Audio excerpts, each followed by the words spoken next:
अस्सलाम वालेकुम। आज का जो हमारा डिस्कशन रहेगा वो रहेगा बेटा सीटीएस फेज 3 में जो पेपर 4 था उसमें जो आपका सिलेबस था बेटा थर्मोडायनेमिक्स, उसका हम कंप्लीट डिस्कशन करने वाले हैं। Let's start the first question of thermodynamics. तो चैप्टर है बेटा थर्मोडायनेमिक्स और हम करने जा रहे हैं इसका डिस्कशन। देखिए डिस्कशन में क्या लिखा बेटा, क्वेश्चन नंबर 51 दिया आपको। क्या दिया क्वेश्चन नंबर 51?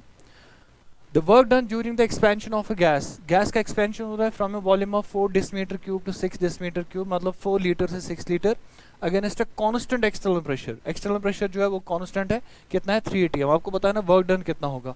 सिंपल सा है कि कांस्टेंट एक्सटर्नल प्रेशर होगा तो वर्क जो बनेगा वो बनेगा बेटा इरिवर्सिबल प्रोसेस। तो वर्क का जो फॉर्मूला है work is equal to minus PDV आएगा इसका फॉर्मूला।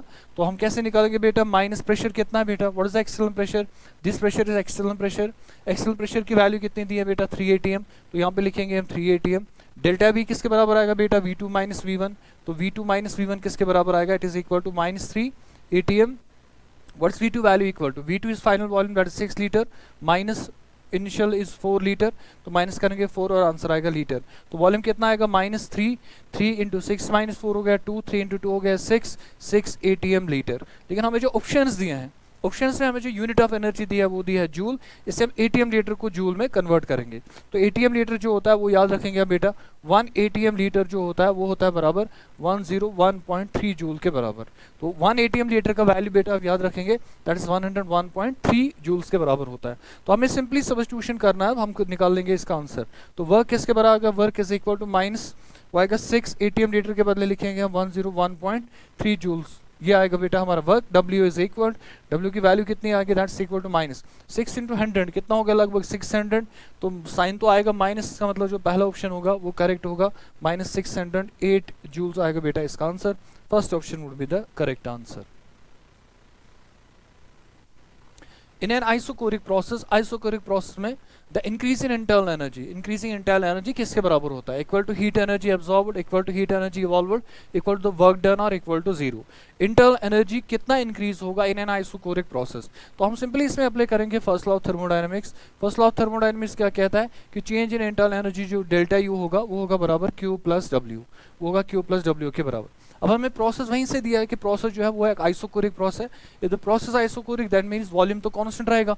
अगर वॉल्यूम कांस्टेंट रहेगा इन एन आइसोकोरिक प्रोसेस, जो वर्क होगा, वर्क की वैल्यू कितनी होगी, वर्क होगा 0 के बराबर। क्यों, वर्क होता है बराबर that's equal to minus PDV, minus PDV के बराबर होगा। If change in volume is equal to 0 तो वर्क का जो वैल्यू होगा that value would be equal to 0। तो डेल्टा यू जो होगा, डेल्टा यू किसके बराबर आएगा, delta U is equal to Q के बराबर।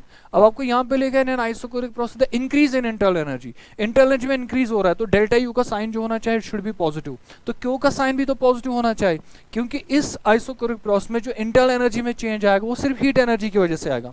और आपको क्वेश्चन में लिखा है इंक्रीज इन इंटरनल एनर्जी, तो इंटरनल एनर्जी जितना बढ़ेगा उतनी हीट एनर्जी अब्सॉर्ब होगी। तो जितना इंटरनल एनर्जी में इंक्रीज होगा उतनी हीट एनर्जी अब्सॉर्ब होनी चाहिए। तो change in internal energy would be equal to the, किसके बराबर आएगा बेटा, increase in internal energy would be equal to the heat energy absorbed. तो पहला ही ऑप्शन आएगा इसका करेक्ट आंसर।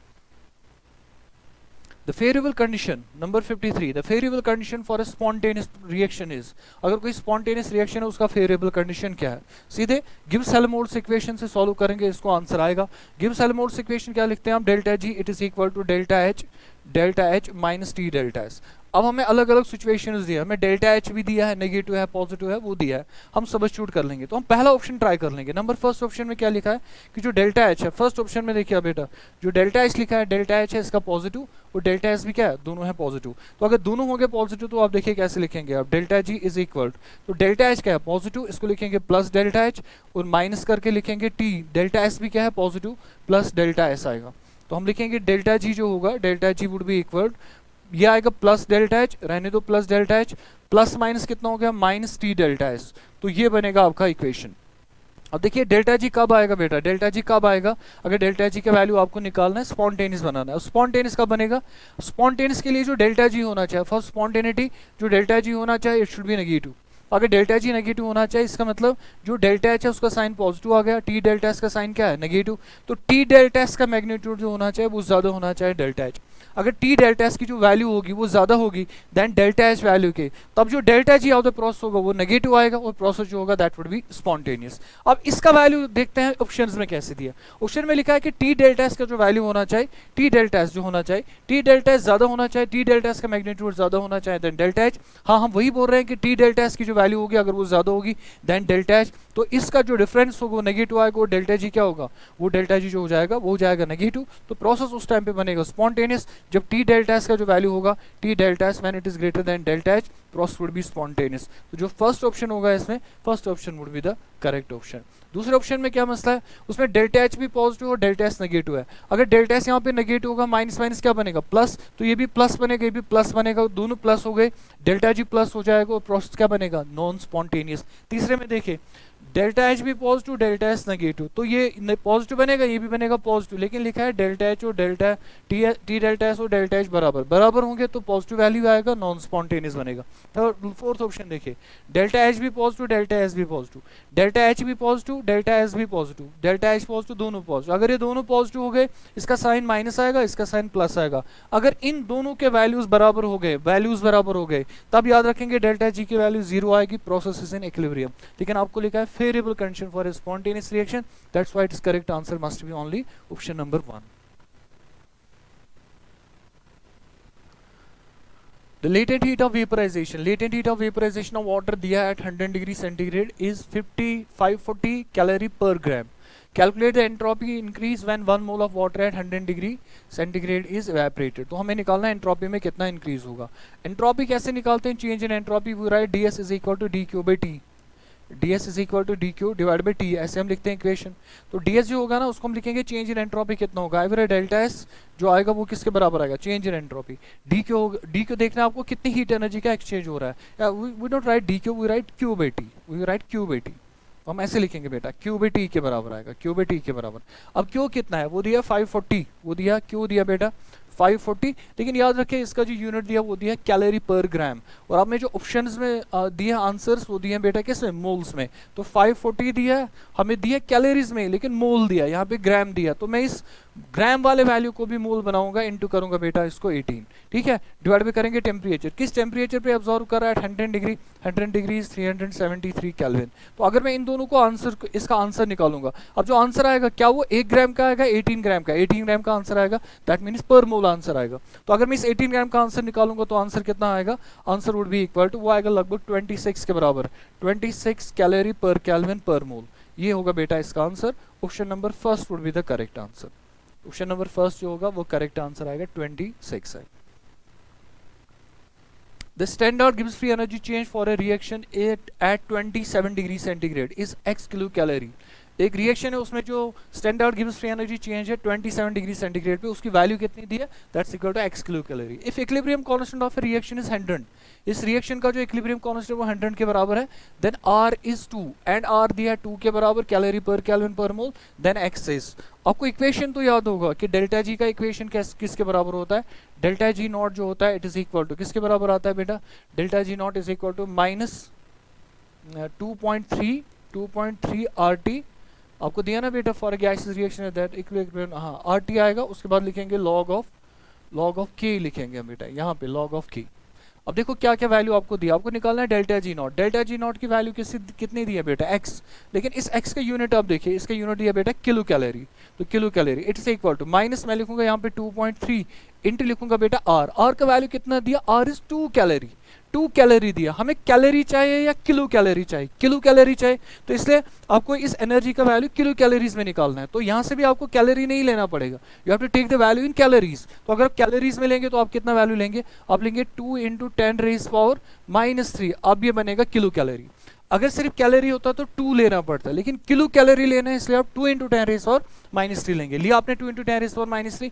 उसके बाद क्या दिया बेटा, टेम्परेचर, टेम्परेचर कितना दिया आपको, टेम्परेचर इक्विलिब्रियम कांस्टेंट 127 होता है 300 केल्विन। उसके अलावा देखिए आप लॉग ऑफ अब किसका वैल्यू निकालना बेटो, किसका वैल्यू निकालना आपको बेटा, equilibrium constant of the reaction is 100 means 10 to the power 2 के बराबर आएगा।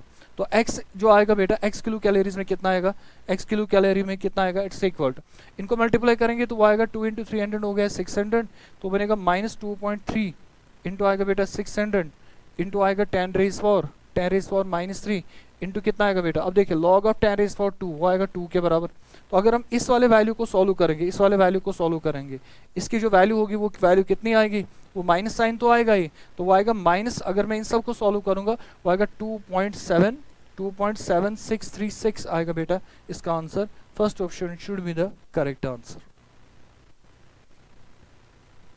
1 mole of sulphuric acid is completely neutralised by, 1 mole of sulphuric acid आपने ले लिया, इट्स कंप्लीटली न्यूट्रलाइज्ड विद, किससे न्यूट्रलाइज किया, 2 mole of NaOH in dilute solutions. The amount of heat evolved during processes. अब इसका कॉन्सेप्ट क्या है, enthalpy of neutralisation है प्रोसेस। एंथैल्पी ऑफ न्यूट्रलाइजेशन में क्या करता है, 1 mole of H plus 1 mole of OH- के साथ कंबाइन होगा to form 1 mole of water, that's called enthalpy of neutralisation. वहां से जो एनर्जी निकलेगी उसकी वैल्यू कितनी है, -57.2 किलोजूल पर मोल। तो हमें देखिए कॉन्सेप्ट क्या यूज करना है, कॉन्सेप्ट ऐसे बनेगा कि अगर H प्लस का हम 1 मोल लेंगे, 1 इक्विवेलेंट, वो कंबाइन होगा 1 मोल और 1 इक्विवेलेंट ऑफ OH-, वहां पे क्या बनेगा 1 मोल ऑफ वाटर। अब 1 मोल ऑफ वाटर में एनर्जी रिलीज होगी, कितनी एनर्जी रिलीज होगी उसको हम बोलते हैं बेटा delta NH, that's enthalpy of neutralisation, that's equal to -57.2 kilo joules. इतनी एनर्जी निकलेगी पर मोल, तो इतनी एनर्जी निकल रही है। अब आप देखिए क्वेश्चन में क्या दिया, 1 मोल ऑफ सल्फ्यूरिक एसिड, आपने लिया सल्फ्यूरिक एसिड का 1 मोल H2SO4। अब ये किसके साथ रिएक्शन कर रहा है, it reacts with 2 moles of NaOH, 2 mole of NaOH लेंगे आप, NaOH आपने ले लिया। तो अब देखिए आप इसका आपने लिया बेटा 1 मोल और NaOH का कितना लिया आपने, इसके लिए बेटा 2 मोल। अब देखिए NaOH से कितना H प्लस आएगा, सॉरी सल्फ्यूरिक एसिड से कितना H प्लस आएगा, तो यहाँ से आएगा H प्लस आएंगे बेटा 2 मोल, H प्लस आ गए 2 मोल, क्योंकि इसका एन फैक्टर कितना है 2, तो 1 मोल से आएंगे 2 मोल ऑफ H प्लस, और यहाँ से OH माइनस कितने आएंगे, यहाँ से आएंगे OH माइनस भी, लेकिन वो कितने आएंगे, इसका एन फैक्टर 1 है, 1 मोल से 1 मोल ऑफ OH माइनस, 2 मोल से 2 मोल ऑफ OH माइनस, तो यहाँ पे मिलेगा आपको 2 मोल। अब देखिए रिएक्शन किस किस के बीच में होगा, H plus and OH minus, कितने मोल ऑफ वाटर बनेंगे, 2 मोल ऑफ वाटर बनेंगे, तो तब कितनी एनर्जी निकलेगी, that is also enthalpy of neutralisation. तो डेल्टा NH किसके बराबर होगा, इट इज इक्वल टू, वो आएगा -2 इंटू -57.2, वो हो गया बेटा बराबर, that's equal to -114.4 kilo joules के बराबर आएगा वैल्यू ऑफ एनर्जी। तो जो नेट वैल्यू ऑफ एनर्जी होना चाहिए दैट शुड बी माइनस कितनी हीट एनर्जी इवॉल्व होगी, तो एनर्जी कितनी इवॉल्व हो रही है, that is equal to 114.4 kilo joule. इसमें वहीं पे लिखा बेटा हीट एनर्जी इवॉल्व, तो माइनस साइन की जरूरत नहीं पड़ेगी, हीट एनर्जी इतनी रिलीज हो जाएगी। चलिए देखते हैं नेक्स्ट क्वेश्चन। देखिए नेक्स्ट क्वेश्चन क्या, हाइपोथेटिकल रिएक्शन, एक हाइपोथेटिकल रिएक्शन दिया जिसमें x किस में कन्वर्ट हो रहा है, x gets converted into 2y, proceeds by the following sequence of steps. ये इसके स्टेप्स है, स्टेप 1, स्टेप 2 एंड स्टेप 3। अब हमें बताना है the value of delta H of the reaction कितना होगा। देखिए कैसे निकालेंगे इस रिएक्शन को, इस रिएक्शन को थोड़ा समझिए बेटा पहले क्या।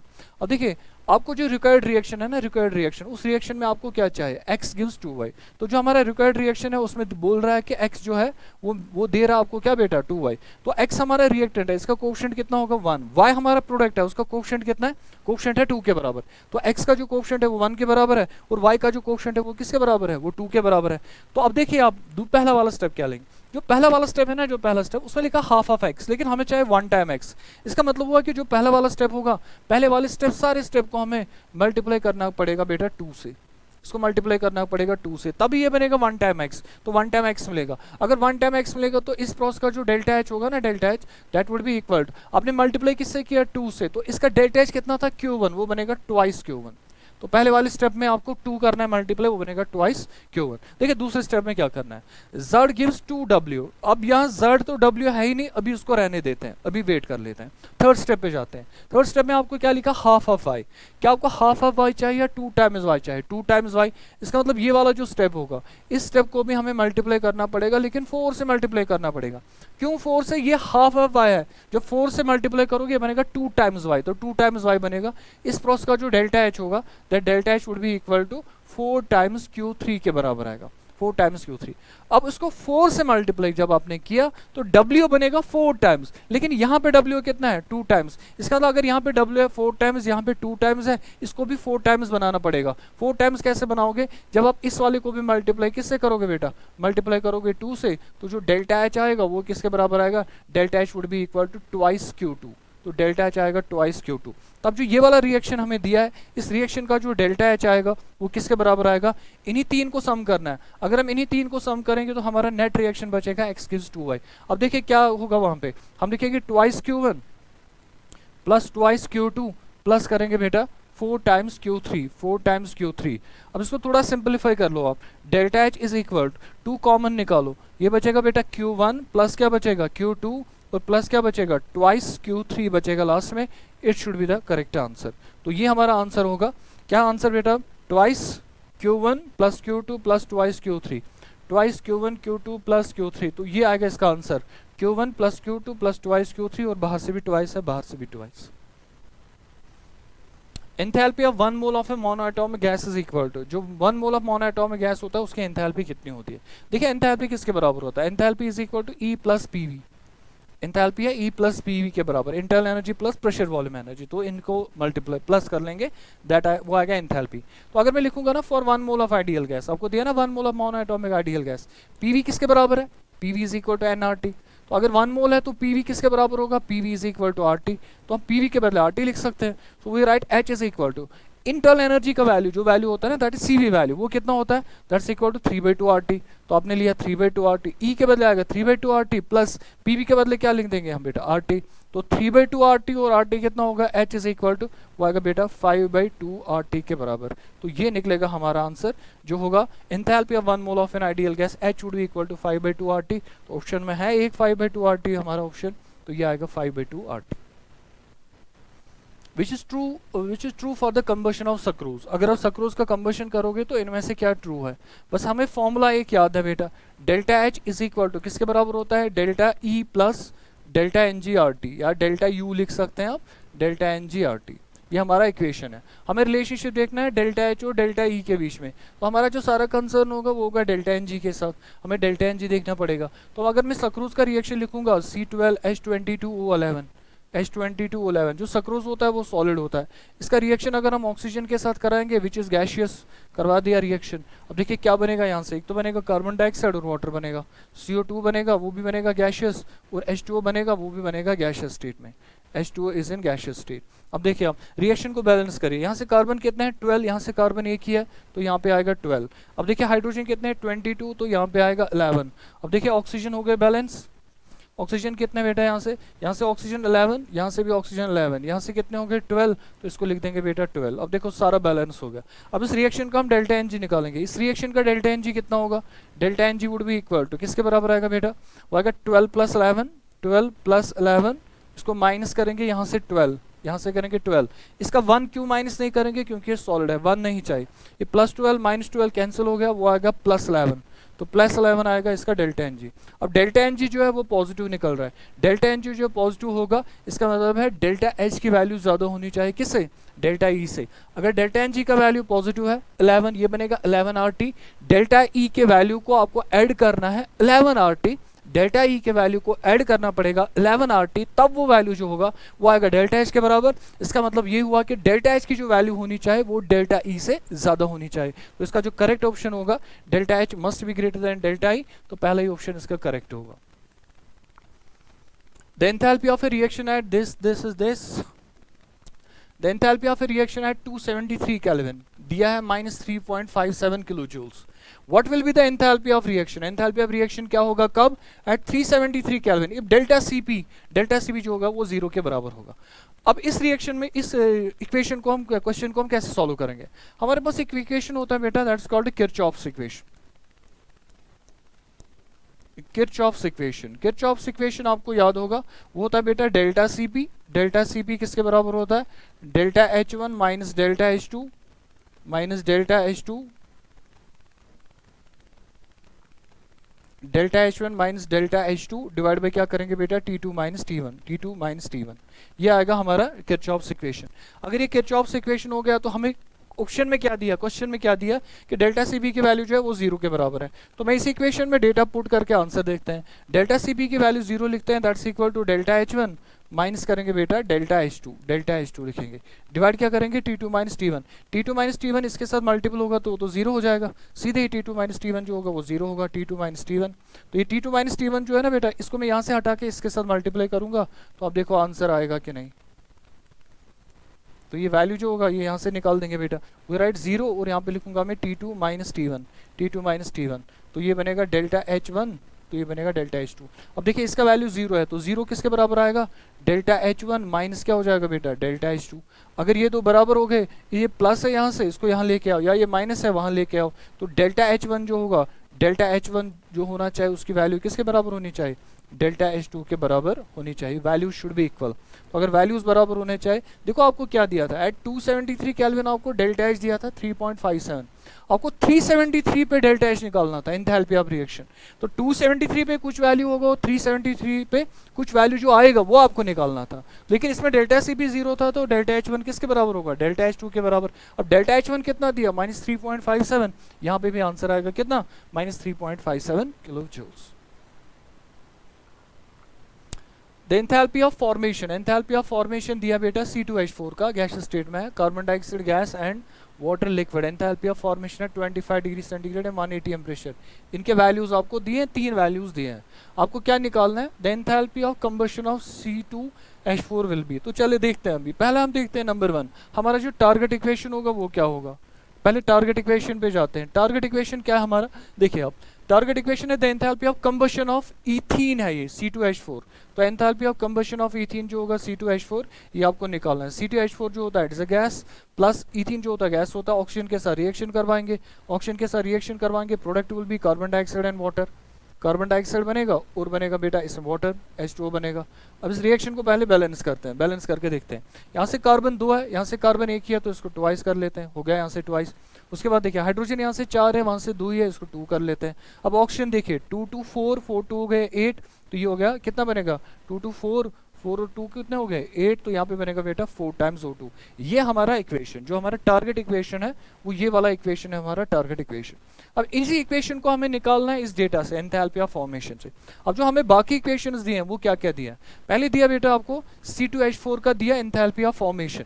तो C2H4 अगर बन रहा है, C2H4 अगर बन रहा है, C2H4 बन रहा है, अगर ये बनेगा तो इसका एंथैल्पी ऑफ फॉर्मेशन हम कैसे करेंगे, हमें क्या क्या चाहिए बनाने के लिए, हमें 2 कार्बन चाहे 4 हाइड्रोजन चाहे, तो हम लिखेंगे ट्वाइस कार्बन लेंगे हम बेटा सॉलिड, प्लस लेंगे हम 4 hydrogen, 4 hydrogen means twice H2 gases लेंगे हम। तो अगर हमने ये ले लिया, इस रिएक्शन का जो डेल्टा H है वो डेल्टा H आपको दिया है, डेल्टा H की वैल्यू कितनी दी है एंथैल्पी ऑफ फॉर्मेशन, वो दिया है 52 के बराबर, प्लस 52 आपको वैल्यू दिया है। देखिए दूसरा रिएक्शन क्या दिया, enthalpy of formation of carbon dioxide, carbon dioxide means carbon solid, plus लेंगे हम बेटा ऑक्सीजन O2 गैस, इसका जो एंथैल्पी ऑफ फॉर्मेशन है वो दिया है, कार्बन डाइऑक्साइड बनेगा, वो भी बनेगा गैसियस स्टेट में। बताइए इसका डेल्टा H वैल्यू दिया है, डेल्टा H की वैल्यू कितनी दी है, -394, -394 ये होगा इसका डेल्टा H का वैल्यू।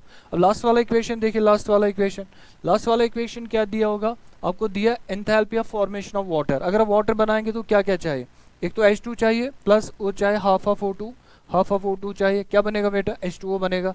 अगर H2O बन रहा है तो इसका एंथैल्पी ऑफ फॉर्मेशन कितना है दिया है, डेल्टा H है, वो वैल्यू दी है बेटा -286। हमें क्या करना है, इन्हीं 3 इक्वेशंस का यूज करके हमें टारगेट इक्वेशन चाहिए। टारगेट इक्वेशन निकालने के लिए हमें क्या क्या करना पड़ेगा, उस रिक्वायरमेंट को समझते हैं। पहली बात, C2H4 आपको लेफ्ट साइड में चाहे वो चाहिए 1, इसका कोएफिशिएंट 1 होना चाहिए, जो कि यहाँ पे भी 1 है। तो पहली इक्वेशन जो है ना उसको रिवर्स करना है। अगर मैं पहली इक्वेशन को रिवर्स करूंगा तो C2H4 आएगा लेफ्ट साइड में, तो रिवर्स करेंगे उसका डेल्टा H कितना होगा, क्या वो प्लस रहेगा या माइनस रहेगा। आप थर्मोकेमिकल इक्वेशन को जब भी रिवर्स करते हैं, जो डेल्टा H का साइन होता है वो भी रिवर्स हो जाता है, तो ये डेल्टा H पॉजिटिव है, ये नेगेटिव बनेगा। तो ये वाला जो रिएक्शन होगा, ये वाला रिएक्शन, इसका जो डेल्टा H होगा वो किसके बराबर आएगा, मैं पहले लिखूंगा -52, पहले मैं लिख रहा हूँ बेटा -52 हो गया, -52, क्योंकि यहाँ पे C2H4 एक बार चाहे, यहाँ पे है C2H4 एक बार, तो रिवर्स करके हो गए पहली बात। दूसरी बात, आपको क्या चाहे, ऑक्सीजन इन 2 में है तो ऑक्सीजन अभी रहने देते हैं, राइट साइड में जाओ, कितने चाहे 2 कार्बन डाइऑक्साइड। अगर 2 कार्बन डाइऑक्साइड चाहे, सिर्फ इस वाली रिएक्शन में है कार्बन डाइऑक्साइड, लेकिन कितनी बार है, एक बार। आपको कितनी बार चाहे, 2 बार, राइट साइड या लेफ्ट साइड में, ऑन द राइट साइड। तो इससे इस वाली रिएक्शन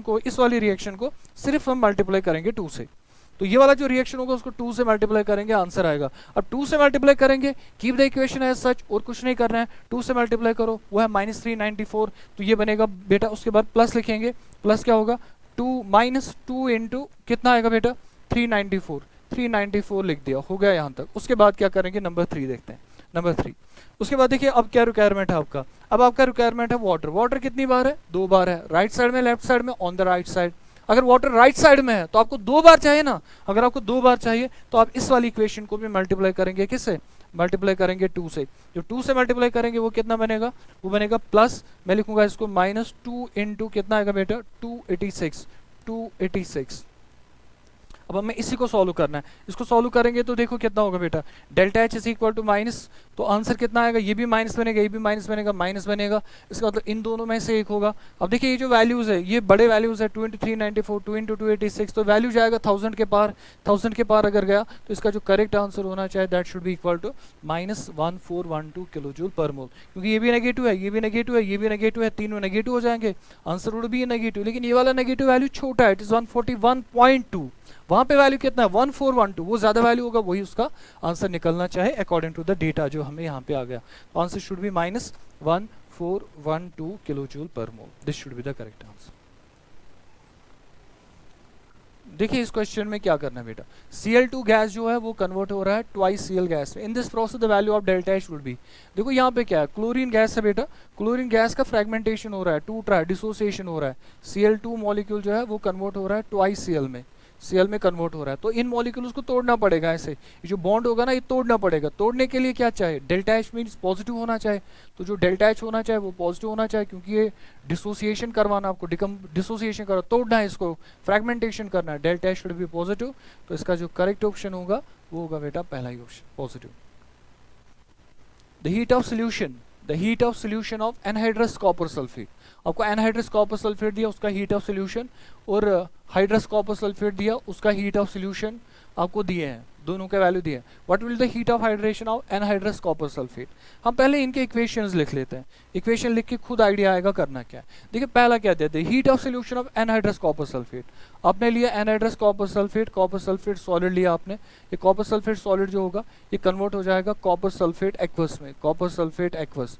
इस प्रोसेस का जो डेल्टा एच दिया है वो हमें दिया है, डेल्टा एच की वैल्यू कितनी दिया, -15.89, -15.89 इसका वैल्यू दिया हुआ है।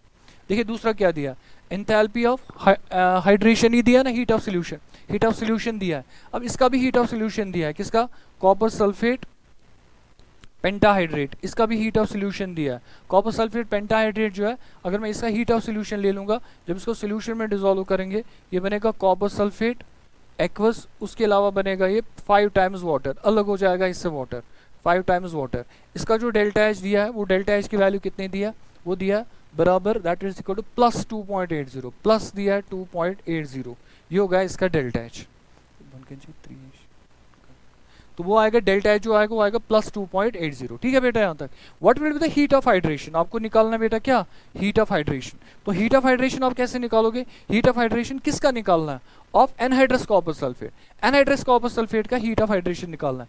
तो एनहाइड्रस कॉपर सल्फेट का हीट ऑफ हाइड्रेशन का मतलब हुआ, इसका ये मतलब हुआ आपको लेना है कॉपर सल्फेट सॉलिड, उसके साथ ऐड करने हैं 5 टाइम्स, ऐड करने हैं 5 टाइम्स वाटर, वो बनना चाहे copper sulphate 5 times water, that's called heat of hydration. अगर आप एनहाइड्रस सॉल्ट को आप ऐड करेंगे वाटर मॉलिक्यूल्स, वहां से जो एनर्जी रिलीज होगी that's called heat of hydration. वो हीट ऑफ हाइड्रेशन आपको निकालना है किसका, कॉपर सल्फेट का। तो उसके लिए आपको इक्वेशन जो बनना चाहिए वो ये बनना चाहिए, कॉपर सल्फेट लिया आपने, कॉपर सल्फेट इसके साथ ऐड करने हैं 5 टाइम्स वाटर, जब 5 टाइम्स वाटर ऐड करोगे हमारा इक्वेशन बनेगा कॉपर सल्फेट 5 टाइम्स वाटर, ये बनेगा हमारा इक्वेशन। इसी इक्वेशन का हमें डेल्टा एच निकालना है। अब ये डेल्टा एच कैसे निकालेंगे, तो लेफ्ट साइड में क्या चाहिए, तो कॉपर सल्फेट चाहिए और 5 टाइम्स वाटर, वो कैसे बनेगा, लेफ्ट साइड में कॉपर सल्फेट है, रहने दो ऐसे, keep the equation as such, कुछ भी मत करो। जो ये वाला इक्वेशन है ना इसको पलट दो, इस इक्वेशन को रिवर्स कर दो, जब इस इक्वेशन को हम रिवर्स करेंगे तो ये कॉपर सल्फेट और 5 टाइम्स वाटर यहाँ आएगा, जब ये कॉपर सल्फेट और 5 टाइम्स वाटर यहाँ आएगा, ये कॉपर सल्फेट फिर इसके साथ कैंसिल होगा क्योंकि एक्वस होगा, यहाँ से भी एक्वस होगा, तो ये वाला जो होगा ना कॉपर सल्फेट ये राइट साइड में जाएगा, अगर राइट साइड में जाएगा तो हमें जो रिक्वायर्ड इक्वेशन होगा वो मिल जाएगा।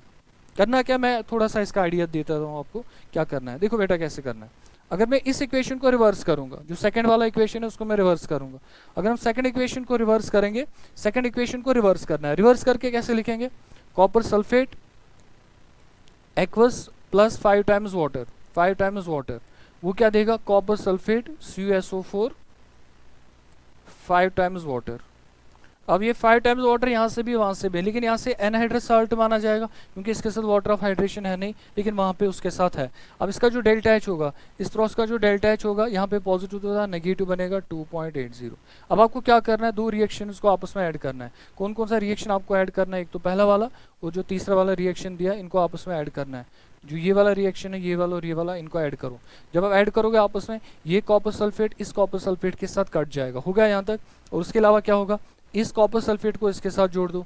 कौन सा कॉपर सल्फेट, जो कॉपर सल्फेट सॉलिड है, कॉपर सल्फेट सॉलिड, ये कंबाइन होगा 5 टाइम्स वाटर के साथ, 5 टाइम्स वाटर के साथ। देखिए राइट साइड में क्या बचा, कॉपर सल्फेट 5 टाइम्स वाटर, तो हो गया हाइड्रस। अब इसका डेल्टा एच निकाल दो आप। डेल्टा एच कितना आएगा, पहली प्रोसेस का कितना है, -15.8, 15.89, और उसको ऐड क्या करना है, -2.80, 2.80 ऐड करना है। 15, 16, 17, 18 आएगा answer, but answer should be minus.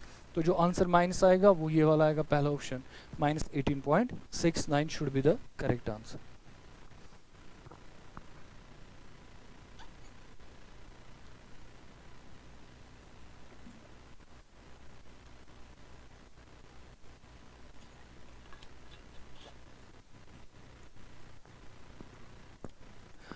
Which of the following is the correct option for free expansion of an ideal gas under adiabatic conditions? Adiabatic conditions में free expansion of ideal gas अगर होगा तो what will be the correct condition. पहली बात है, अगर आपको free expansion लेना है, फ्री एक्सपेंशन में क्या होता है, फ्री एक्सपेंशन में जो वर्क होता है दैट्स इक्वल टू 0। तो वर्क जो होगा वो 0 के बराबर होगा इन तीन ऑप्शंस में, W equal to 0, W equal to 0, W equal to 0, तीनों है। नंबर सेकंड क्या लिखा है, नंबर सेकंड लिखा है कि जो प्रोसेस है वो है एडियाबैटिक। अगर एडियाबैटिक प्रोसेस होगा तो Q की वैल्यू कितनी होगी, 0 के बराबर। तो क्या आप देखिए W जो है वो 0 के बराबर है, Q की वैल्यू भी किसके बराबर है, दोनों 0 के बराबर है। अब उसके बाद देखिए आपको लिखा है डेल्टा टी। देखो अगर वर्क भी सिस्टम पे नहीं हो रहा है, सिस्टम अपनी हीट एनर्जी को लूज भी नहीं कर रहा है, तो ना तो वर्क की वजह से एनर्जी चेंज होगी सिस्टम की, ना तो हीट की वजह से एनर्जी ऑफ सिस्टम चेंज होगी। तो what would be the change in temperature, that would B 0। अगर Q 0 होता है लेकिन वर्क हो जाता है, टेम्परेचर चेंज हो जाता है। अगर Q 0 होता है लेकिन ये ना वर्क 0 होता है और Q चेंज होता है, तब भी टेम्परेचर चेंज होता है। लेकिन दोनों के 0 होने की वजह से जो डेल्टा टी होगा, delta T must be equal to 0, there is no change in temperature. तो जो प्रोसेस होगा वो आइसोथर्मल भी रहेगा उस टाइम पे, इसलिए जो इसका करेक्ट ऑप्शन होगा, अब देखिए कौन सा होगा, W0, Q0, डेल्टा टी 0। तो third option would be the correct option, Q 0 है, डेल्टा टी 0 है, W भी 0 होगा। What will be the heat of formation of methane? अब मैं निकालना है बेटा heat of formation of methane. If the heat of combustion of carbon is minus x kilojoules, heat of formation of water is minus y kilojoules, and heat of combustion of methane is minus z kilojoules. हमें निकालना है heat of combustion, किसका निकालना है बेटा, what will the formation of heat of formation of methane। पहले हम check कर लेते हैं, तो कैसे चेक कर लेंगे, हमें इक्वेशन क्या चाहिए, heat of formation of methane चाहिए, तो हमें मीथेन बनाना पड़ेगा पहले। अगर हम मीथेन बनाएंगे तो CH4 चाहिए हमें, वो हमें बनाना पड़ेगा। CH4 कैसे बनेगा, इसके लिए हमें चाहिए ट्वाइस हाइड्रोजन चाहिए, ट्वाइस H2, और उसके अलावा चाहिए क्या, कार्बन चाहिए। तो आपको लेना पड़ेगा कार्बन, ये हमें लेना पड़ेगा रिएक्शन। अब इसी रिएक्शन का आपको डेल्टा एच निकालना है, वही निकालना है ना, हीट ऑफ फॉर्मेशन। तो डेल्टा एफ एच हम निकाल देंगे, heat of formation of methane. अब इसके लिए हमें इक्वेशंस दिए हैं, क्या क्या इक्वेशंस दिए हैं उनको देख लेते हैं। पहला इक्वेशन दिया है the heat of combustion of carbon. Heat of combustion carbon का मतलब क्या हुआ कि कार्बन जो है गिवन इक्वेशन है हमारा, carbon plus oxygen, carbon plus oxygen क्या देगा, कार्बन डाइऑक्साइड CO2 देगा। अब इसका जो एंथैल्पी ऑफ कंबशन है delta CH, enthalpy of combustion, वो एंथैल्पी ऑफ कंबशन कितना दिया, वो दिया बेटा बराबर -x के बराबर। ये तो होगा पहला इक्वेशन। देखिए दूसरा इक्वेशन क्या दिया इसमें, दूसरा दिया heat of formation of water. Heat of formation of water means water बनाना है, H2O बनाना है, इसका हीट ऑफ फॉर्मेशन दिया हुआ है। तो कैसे बनेगा, हाफ ऑफ O2 लिया, हाफ ऑफ O2 लिया, और प्लस क्या कर दिया, H2 कर दिया यहाँ से। इसका जो हीट ऑफ फॉर्मेशन है, इसका जो हीट ऑफ फॉर्मेशन है डेल्टा FH, वो किसके बराबर दिया है, that is equal to -y। उसके बाद क्या दिया, heat of combustion of methane, methane का दिया है हीट ऑफ कंबशन। तो अगर मीथेन का हीट ऑफ कंबशन दिया है, वो heat of combustion of methane हम ऐसे लिखेंगे, CH4 plus twice O2, twice O2 क्या देगा, एक तो देगा CO2 प्लस देगा ट्वाइस वाटर, ट्वाइस वाटर। इसका हीट ऑफ कंबशन दिया है, डेल्टा CH दिया है, उसकी वैल्यू कितनी दी है, दैट्स इक्वल टू -z, वो दिया है -z के बराबर। इन्हीं तीन इक्वेशंस का यूज़ करके, इन तीन इक्वेशंस का यूज़ करके हमें पहला वाला जो हमारा टारगेट इक्वेशन है, उस इक्वेशन को हमें निकालना है। तो तीन इक्वेशन दिया, इस इक्वेशन को निकालना है। इस इक्वेशन को कैसे निकालेंगे और इसका क्या निकालना है, इस इक्वेशन का हमें चाहिए डेल्टा एच। इस इक्वेशन का डेल्टा एच है। अब डेल्टा एच कैसे मिलेगा पहले देखिए, इसका कोएफिशिएंट कितना है कार्बन का 1, यहाँ पे भी कार्बन का कोएफिशिएंट कितना है 1, तो जो पहली वाली रिएक्शन है उसको ऐसे ही रख दो, उसको कोई चेंज मत करो, क्योंकि यहाँ पे भी 1 ही चाहिए, यहाँ पे भी 1 ही चाहिए, और 1 यहाँ पे है, keep the first equation as such. उसका एंथैल्पी ऑफ कंबशन कितना है -x, और -x ही रहेगा, तो इसका जो एंथैल्पी कंबशन है वो बनेगा -x, और रहने दो -x। देखो दूसरी बात, अब आपको क्या चाहिए, हाइड्रोजन आपको कितनी बार चाहिए, H2 2 बार चाहिए, यहाँ पे हाइड्रोजन कितनी है 1 बार, तो आप क्या करेंगे, इस इक्वेशन को आप मल्टीप्लाई करेंगे 2 से। जब मैं इस इक्वेशन को 2 से मल्टीप्लाई करूंगा तो ये कितना बनेगा, ये -y था, ये बनेगा जब मल्टीप्लाई करेंगे 2 से, ये बनेगा -2y जब मल्टीप्लाई करेंगे 2 से।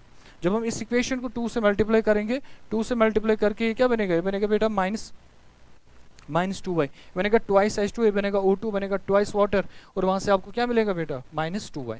देखिए उसके बाद क्या दिया, तीसरे इक्वेशन में जाए आप, मीथेन आपको कितनी बार चाहे, 1 बार चाहे, यहाँ पे भी मीथेन कितनी बार है, 1 बार है, उसको लेकिन फर्क सिर्फ इतना है, आपको चाहिए राइट साइड में, लेकिन यहाँ से दिया किस साइड में, लेफ्ट साइड में। अगर लेफ्ट साइड में दिया है ना तो इस इक्वेशन को हम रिवर्स करेंगे, जब मैं इस इक्वेशन को रिवर्स करूंगा मीथेन राइट साइड में जाएगा, वाटर आएगा लेफ्ट साइड में, वाटर लेफ्ट साइड में आएगा, इस इक्वेशन का जो डेल्टा एच दिया था वो दिया -z, लेकिन वो -z से किस में कन्वर्ट होगा, it will get converted into, वो +z में कन्वर्ट होगा। तो इस रिएक्शन का जो डेल्टा एच आएगा उन तीनों का सम कर लो, वो सम किसके बराबर आएगा, वो आएगा बराबर -x, उसके बाद कितना आएगा -2y, -x -2y, और उसके बाद आएगा +z। और देखिए पहले ऑप्शंस में चेक करो, कोई ऐसे ऑप्शन डायरेक्टली तो नहीं दिया, -x -2y -2y +z, -x -2y +z kilo joule, this is the correct answer, -x -2y and +z आएगा इसका correct answer.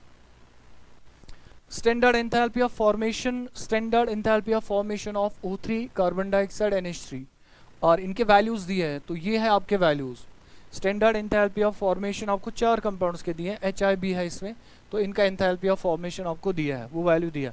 The correct of their increasing stabilities will be, तो stabilities का correct order क्या होगा, इसके लिए simple से एक बात याद रखेंगे, जितना एंथैल्पी ऑफ फॉर्मेशन ज्यादा नेगेटिव होगा उतना ही कंपाउंड की स्टेबिलिटी ज्यादा होगी। More negative the enthalpy of formation, more is the stability of the compound. More negative enthalpy of formation, more is the stability of compound. अब हम पहले compounds 4 लिखते हैं, O3 लिखेंगे हम, उसके बाद क्या दिया आपको, CO2 वैल्यू दिया, और उसके बाद दिया NH3, और लास्ट में दिया HI। ये हमारे पास 4 कंपाउंड्स हैं, सबका जो एंथैल्पी ऑफ फॉर्मेशन है वो दिया है। पहले वाले का कितना दिया, प्लस दिया है 142.2, वो दिया है पहले वाले का वैल्यू, दूसरे का -393.2 दिया है, तीसरे वाले का कितना दिया -46.2, और लास्ट वाले का दिया है +25.9। अब हमें कौन सा ऑर्डर निकालना है, the order of their increasing stabilities will be, सबसे ज्यादा स्टेबल कौन होगा उसको आपको क्या लिखना है लास्ट में, पहले किसको लिखना है, जो कम स्टेबल होगा। तो कम स्टेबल कौन होगा इनमें से, जिसका enthalpy of formation come negative होगा, कम नेगेटिव मींस पॉजिटिव, तो पहले आएगा इसमें HI, नंबर फर्स्ट आएगा HI। दूसरे प्लेस पे कौन आएगा, इनमें से देखो O3 आएगा दूसरे प्लेस पे, पहले HI उसके बाद आएगा O3, उसके बाद ये भी नेगेटिव, ये भी नेगेटिव, ये कम नेगेटिव, ये ज्यादा नेगेटिव, तो पहले आएगा NH3 और उसके बाद आएगा बेटा कार्बन डाइऑक्साइड, तो लास्ट में होगा कार्बन डाइऑक्साइड। अब इस ऑर्डर में क्या हो रहा है, जो डेल्टा FH का वैल्यू होगा, standard enthalpy of formation, delta FH value जो हो रहा है, delta FH value it becomes more negative, वो मोर नेगेटिव बन रहा है। जितना enthalpy of formation more negative बनेगा उतना उस कंपाउंड की स्टेबिलिटी क्या होगी, स्टेबिलिटी ज्यादा होगी। तो ये बनेगा इसका ऑर्डर। अब सर्च करिए ऑप्शंस में HiO3, हमें कौन सा ऑर्डर निकालना बेटा, the correct of their increasing stabilities will be, तो इंक्रीजिंग स्टेबिलिटीज में हमें क्या करना है, कहीं ऑर्डर गलत तो नहीं हो गया, तो पहले हमने HI लिया था, पहले हमें O3 लेना था बेटा, पहले हमने O3, क्योंकि इसका 25 इसका 142 है, तो यहाँ पे इसको चेंज करते हैं, तो पहले यहाँ पे आएगा बेटा O3, पहले यहाँ पे आएगा O3 क्योंकि इसका ज्यादा पॉजिटिव है और उसका कम पॉजिटिव है, फिर आएगा HI, तो पहले हम O3 लेते हैं फिर HI लेंगे, O3 पहले आएगा, O3 के बाद HI, NH2 और carbon dioxide, third option is the correct answer. Delta U for combustion of methane is -x, आपको डेल्टा U दिया है फॉर कंबशन ऑफ मीथेन, वो दिया है -x kilojoule per mole. The value of delta H is equal to delta H, इसका simple एक formula है जो आपको याद रखना है, जो आपको पता भी है कि डेल्टा H किसके बराबर होता है, delta H is equal to delta U plus delta NGRT, delta NGRT। हमें क्या करना है, हमें वैल्यू निकालना है डेल्टा H का, डेल्टा U की वैल्यू दी है -x, डेल्टा NGRT निकाल देंगे। तो अब डेल्टा NG पहले कैसे निकालोगे, कंबशन ऑफ मीथेन करवाना है, तो मीथेन का कंबशन करवाएंगे, CH4 गैशियस प्लस क्या बनेगा, प्लस O2 बनेगा, वो भी बनेगा गैशियस, आएगा ट्वाइस O2, और यहाँ से क्या प्रोडक्ट बनेगा, एक तो बनेगा कार्बन डाइऑक्साइड CO2 गैशियस, और यहाँ से बनेगा वाटर, वाटर बनेगा ट्वाइस वाटर, ट्वाइस H2O बनेगा यहाँ से।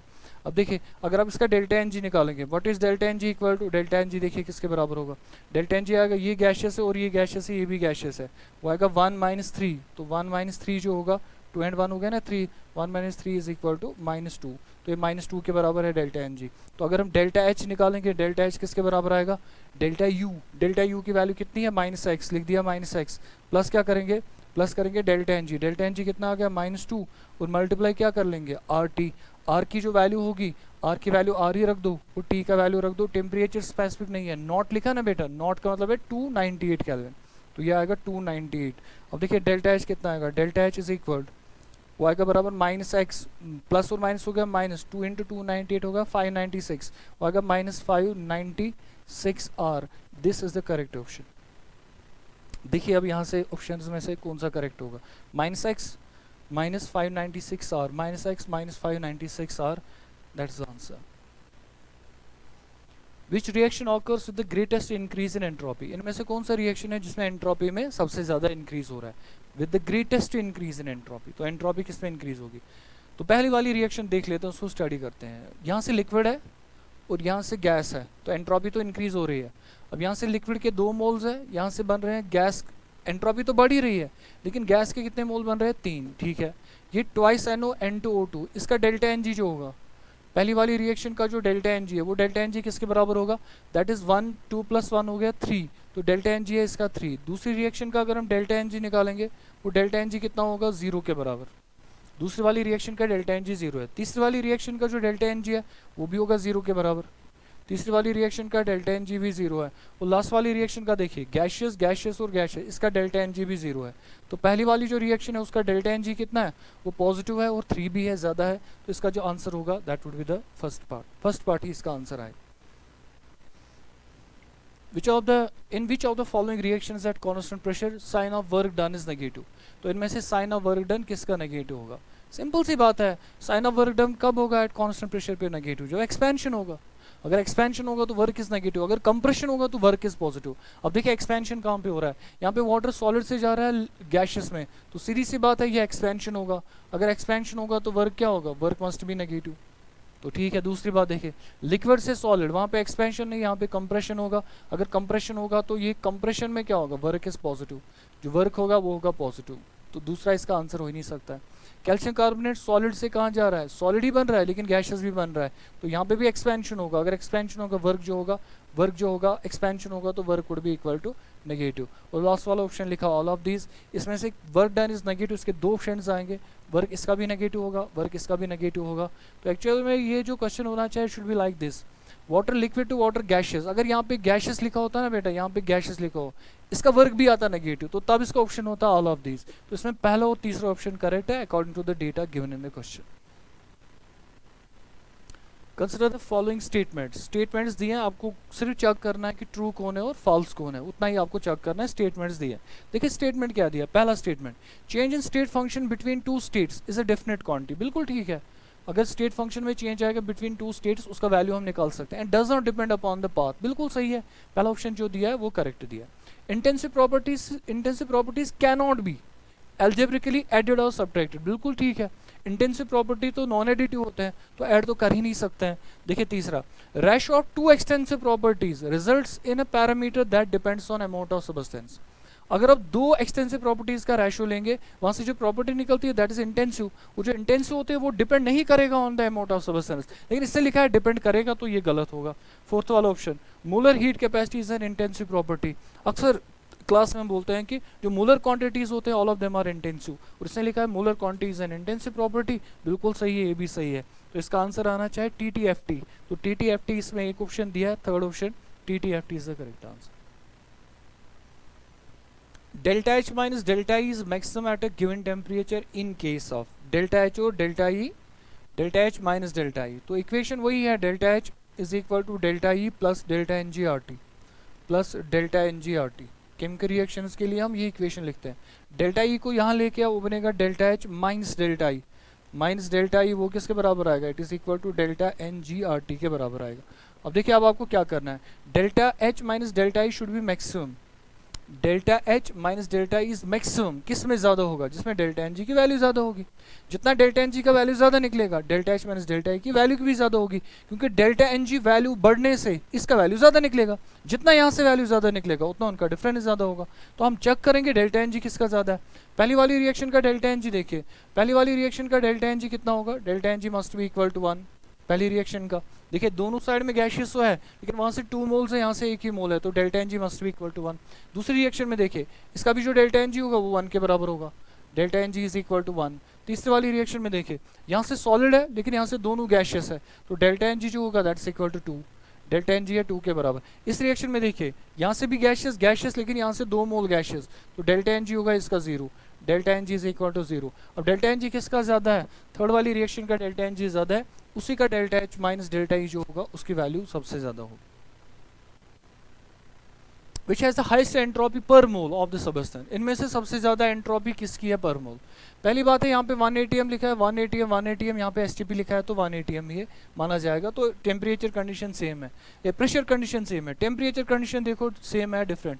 टेम्परेचर कंडीशन निकालेंगे तो कैसे निकालेंगे, देखिए यहाँ पे जो टेम्परेचर दिया है वो दिया है 25 degree centigrade, 25 degree centigrade means 298 kelvin, तो यहाँ पे दिया है 298 केल्विन टेम्परेचर। यहाँ पे दिया होगा STP 273 केल्विन, यहाँ पे दिया 100 केल्विन 0 केल्विन, पहला ही ऑप्शन करेक्ट होगा, क्योंकि यहाँ पे प्रेशर तो सब में सेम है, टेम्परेचर जिसमें ज़्यादा उसकी एंट्रोपी ज़्यादा होगी, तो टेम्परेचर इसी में ज़्यादा है पहले वाले केस में 25 डिग्री सेंटीग्रेड, इसलिए एंट्रोपी जो होगी वो ज़्यादा होगी। बाकी लेफ्ट साइड में जो स्पीशी दिया वो भी सेम दिया है, तो आपका जो डिफरेंशिएटिंग फैक्टर बनेगा वो बनेगा ओनली टेम्परेचर, और टेम्परेचर की बेसिस पे आपको बोलना है कि किस में ज़्यादा एंट्रोपी होगी, तो पहला वाला केस जो होगा उसकी होगी एंट्रोपी ज़्यादा।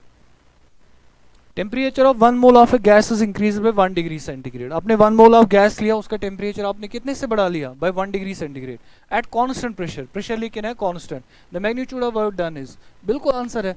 अगर आप कोई भी गैस लेंगे उसका टेम्परेचर बढ़ाएंगे आइडियल गैस का बाय 1 डिग्री सेंटीग्रेड या 1 केल्विन से बढ़ाएंगे, तब जो वर्क डन होते हैं work done by the gas, लेकिन प्रेशर कांस्टेंट होना चाहिए, प्रेशर कांस्टेंट होगा, work done by the gas is always equal to gas constant, जबान याद रखो।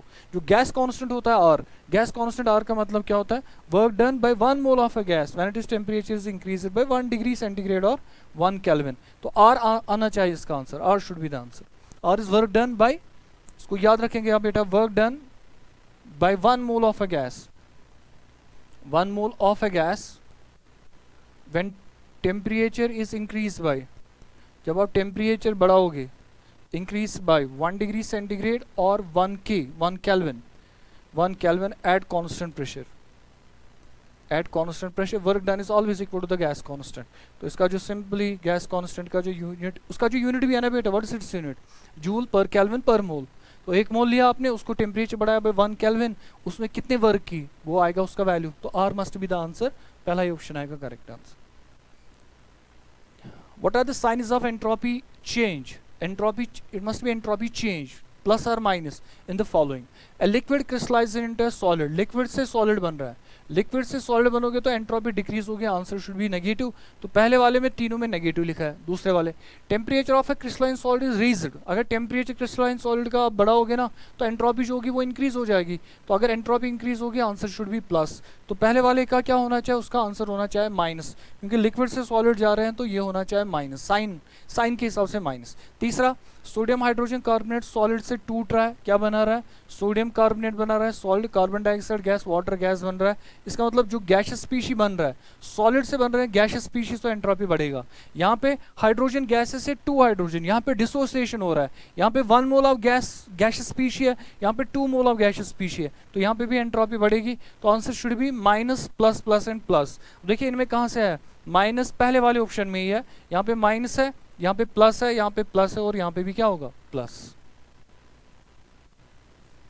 कंसिडर द फॉलोइंग रिएक्शंस, ये आपको रिएक्शंस दिए हैं, इन which case delta F H, in reactions में आपको डेल्टा एच के वैल्यूज दिए, आपको बताना है कि इनमें से कौन सा ऐसा रिएक्शन है जो दिखाता है enthalpy of formation is equal to delta H by 2। देखो इसका मतलब क्या होता है बेटा, what do mean by enthalpy of formation, enthalpy of formation का मतलब ये हुआ कि आपको 1 मोल ऑफ ए कंपाउंड बनाना है, लेकिन उसके एलिमेंट से ही बनाना है, वो स्टैंडर्ड स्टेट में होने चाहिए। अब 1 मोल ऑफ कंपाउंड ही आपको बनाना है। अब देखिए पहली वाली रिएक्शन में N2 किसके साथ कंबाइन हो रहा है, O2 के साथ बन रहा है ट्वाइस NO। हमें कितने बनाने थे, एक, लेकिन बने कितने, 2 मोल्स। तो ये जो इसका डेल्टा H लिखा है x1, ये एंथैल्पी ऑफ फॉर्मेशन नहीं है। हाँ, अगर मैं इस x1 का हाफ कर दूंगा तो तब यहाँ पे 2 मोल नहीं होंगे, तब यहाँ पे 1 मोल होंगे। तो 2 मोल जब बनेंगे ना N2 और O2 से, तो enthalpy of formation is x1 उस टाइम फॉर 2 मोल्स। फॉर 1 मोल कितना होगा, वो होगा ना बेटा x1/2, तो वो होगा ना इसके बराबर। अगर मैं ऐसे देखूंगा डेल्टा FH जो होगा, delta FH in first case वो होगा बराबर डेल्टा H जो वैल्यू दिया है ना x1 divide by 2, it is equal to x1/2 के बराबर। तो पहला ऑप्शन करेक्ट होगा। देखते हैं इनमें से और कोई करेक्ट तो नहीं होगा। दूसरे वाले केस में क्या दिया, कार्बन मोनोक्साइड आपको दिया। अब बना क्या रहे हैं दूसरे वाले केस में, कार्बन डाइऑक्साइड। कहाँ से बना रहे हैं, कार्बन मोनोक्साइड, नहीं चलेगा। आपको कार्बन और ऑक्सीजन लेना है, ना कि कार्बन मोनोक्साइड। हाइड्रोजन पेरोक्साइड बना रहे हैं, वाटर ले रहे हैं, नहीं चलेगा। PCl3 ले रहे हैं, PCl5 बना रहे हैं, लेकिन PCl3 ले रहे हैं, नहीं चलेगा। First option is the correct answer. तो इसमें आएगा सिर्फ पहला ऑप्शन, वही है करेक्ट आंसर। आपको रिएक्शंस क्या क्या दिए हैं, रिएक्शन आपको 2 दिए हैं। आपको निकालना है find out the heat of formation of SO2। Sulphur combine हो रहा है ऑक्सीजन के साथ, बना रहा है सल्फर ट्राइऑक्साइड। उसका डेल्टा H वैल्यू दिया है 2x के बराबर। सल्फर डाइऑक्साइड गैस O2 के साथ कंबाइन होगा, SO3 बनेगा, इसका डेल्टा H वैल्यू भी दिया है। Find out the heat of formation of SO2। तो heat of formation of SO2 कैसे निकालेंगे, will first write down the reactions. हम रिएक्शंस को लिख लेते हैं। हम रिएक्शंस को लिख के देखेंगे कि इसका एंथैल्पी ऑफ फॉर्मेशन कितना आएगा SO2 का।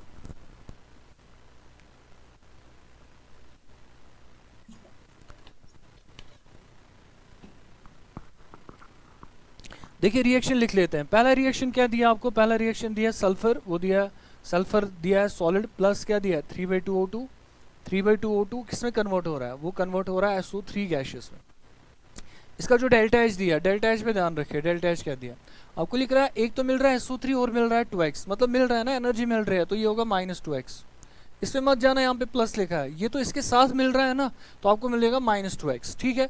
अब देखिए दूसरा रिएक्शन क्या दिया, sulphur dioxide plus half of O2, वो बना रहा है सल्फर ट्राइऑक्साइड। यहाँ से मिल रहा है SO3, वही लिखा है, हाँ SO3। तो इसका जो डेल्टा H दिया है, डेल्टा H कितना लिखा है +y, SO3 भी मिल रहा है प्लस y भी मिल रहा है, तो हमारा जो डेल्टा H होगा इट वुड बी माइनस, वो बनेगा -y।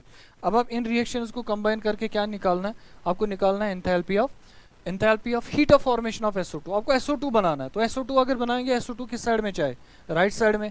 अब किससे बनेगा, एक तो बनेगा सल्फर से और बनेगा O2 से, बस इतना ही आपको करना है। ये हमारा रिक्वायर्ड रिएक्शन है, इसका डेल्टा H निकालना है। तो डेल्टा H कैसे निकालेंगे, अब देखिए हमारा जो टारगेट इक्वेशन है उसमें यहाँ पे कोएफिशिएंट 1 है, यहाँ पे भी कोएफिशिएंट कितना है 1, इसको ऐसे ही रख दो, कुछ भी चेंज मत करो। डेल्टा H इज -2x, हम लिखेंगे -2x, रख दो ऐसे।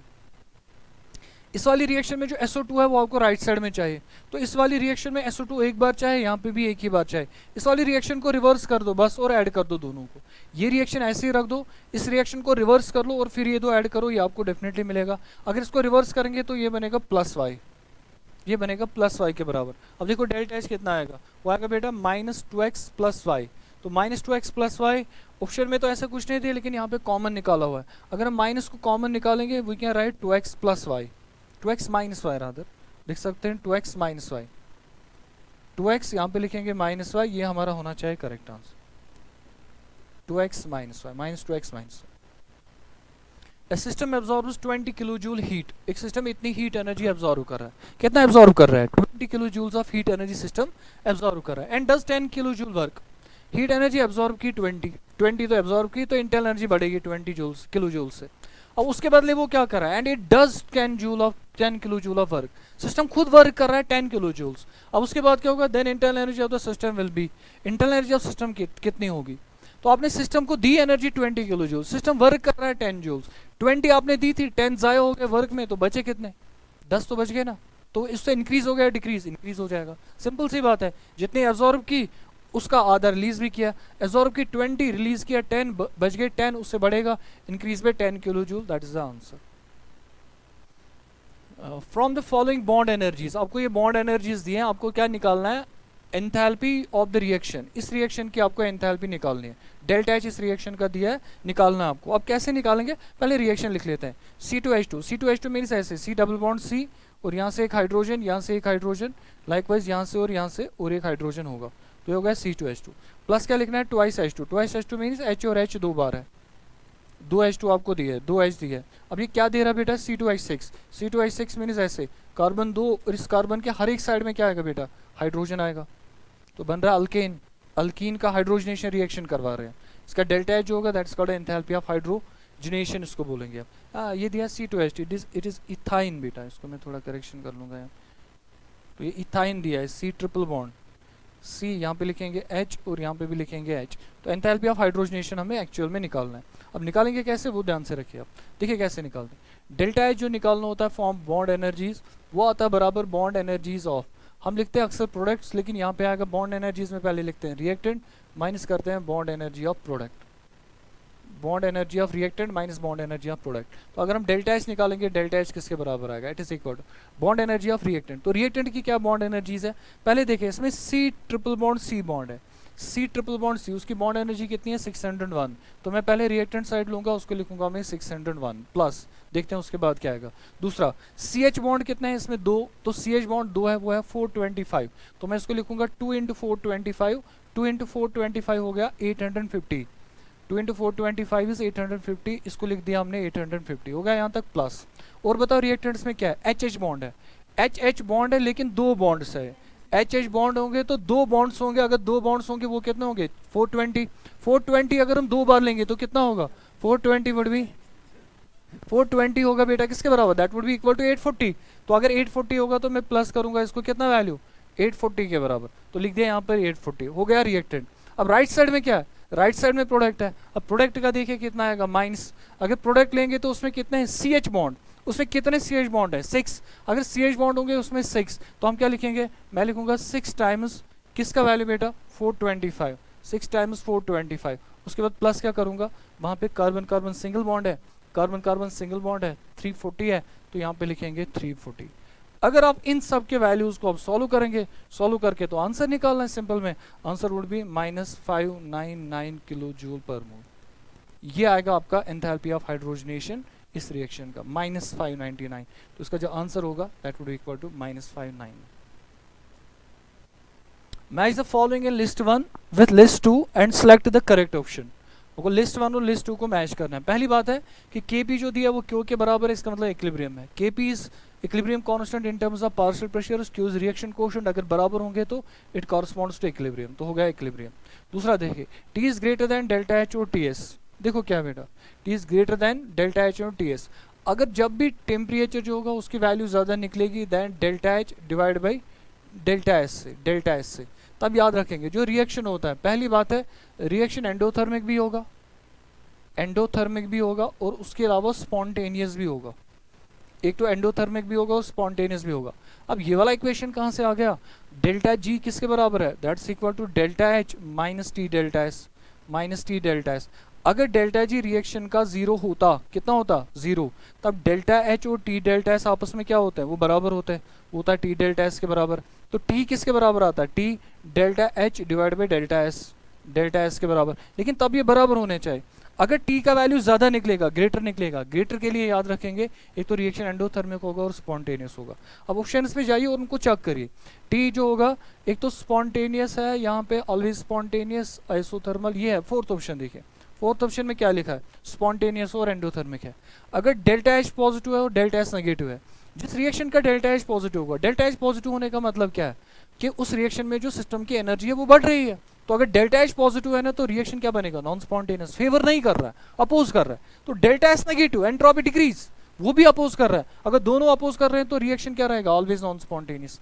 क्यों किसके बराबर है, -W। बताओ किस प्रोसेस में क्यों -W के बराबर होता है, आइसोथर्मल। आइसोथर्मल प्रोसेस के लिए क्या ये चीज याद रखेंगे आप कि जो आइसोथर्मल प्रोसेस होता है डेल्टा U किसके बराबर होता है, Q प्लस W के बराबर।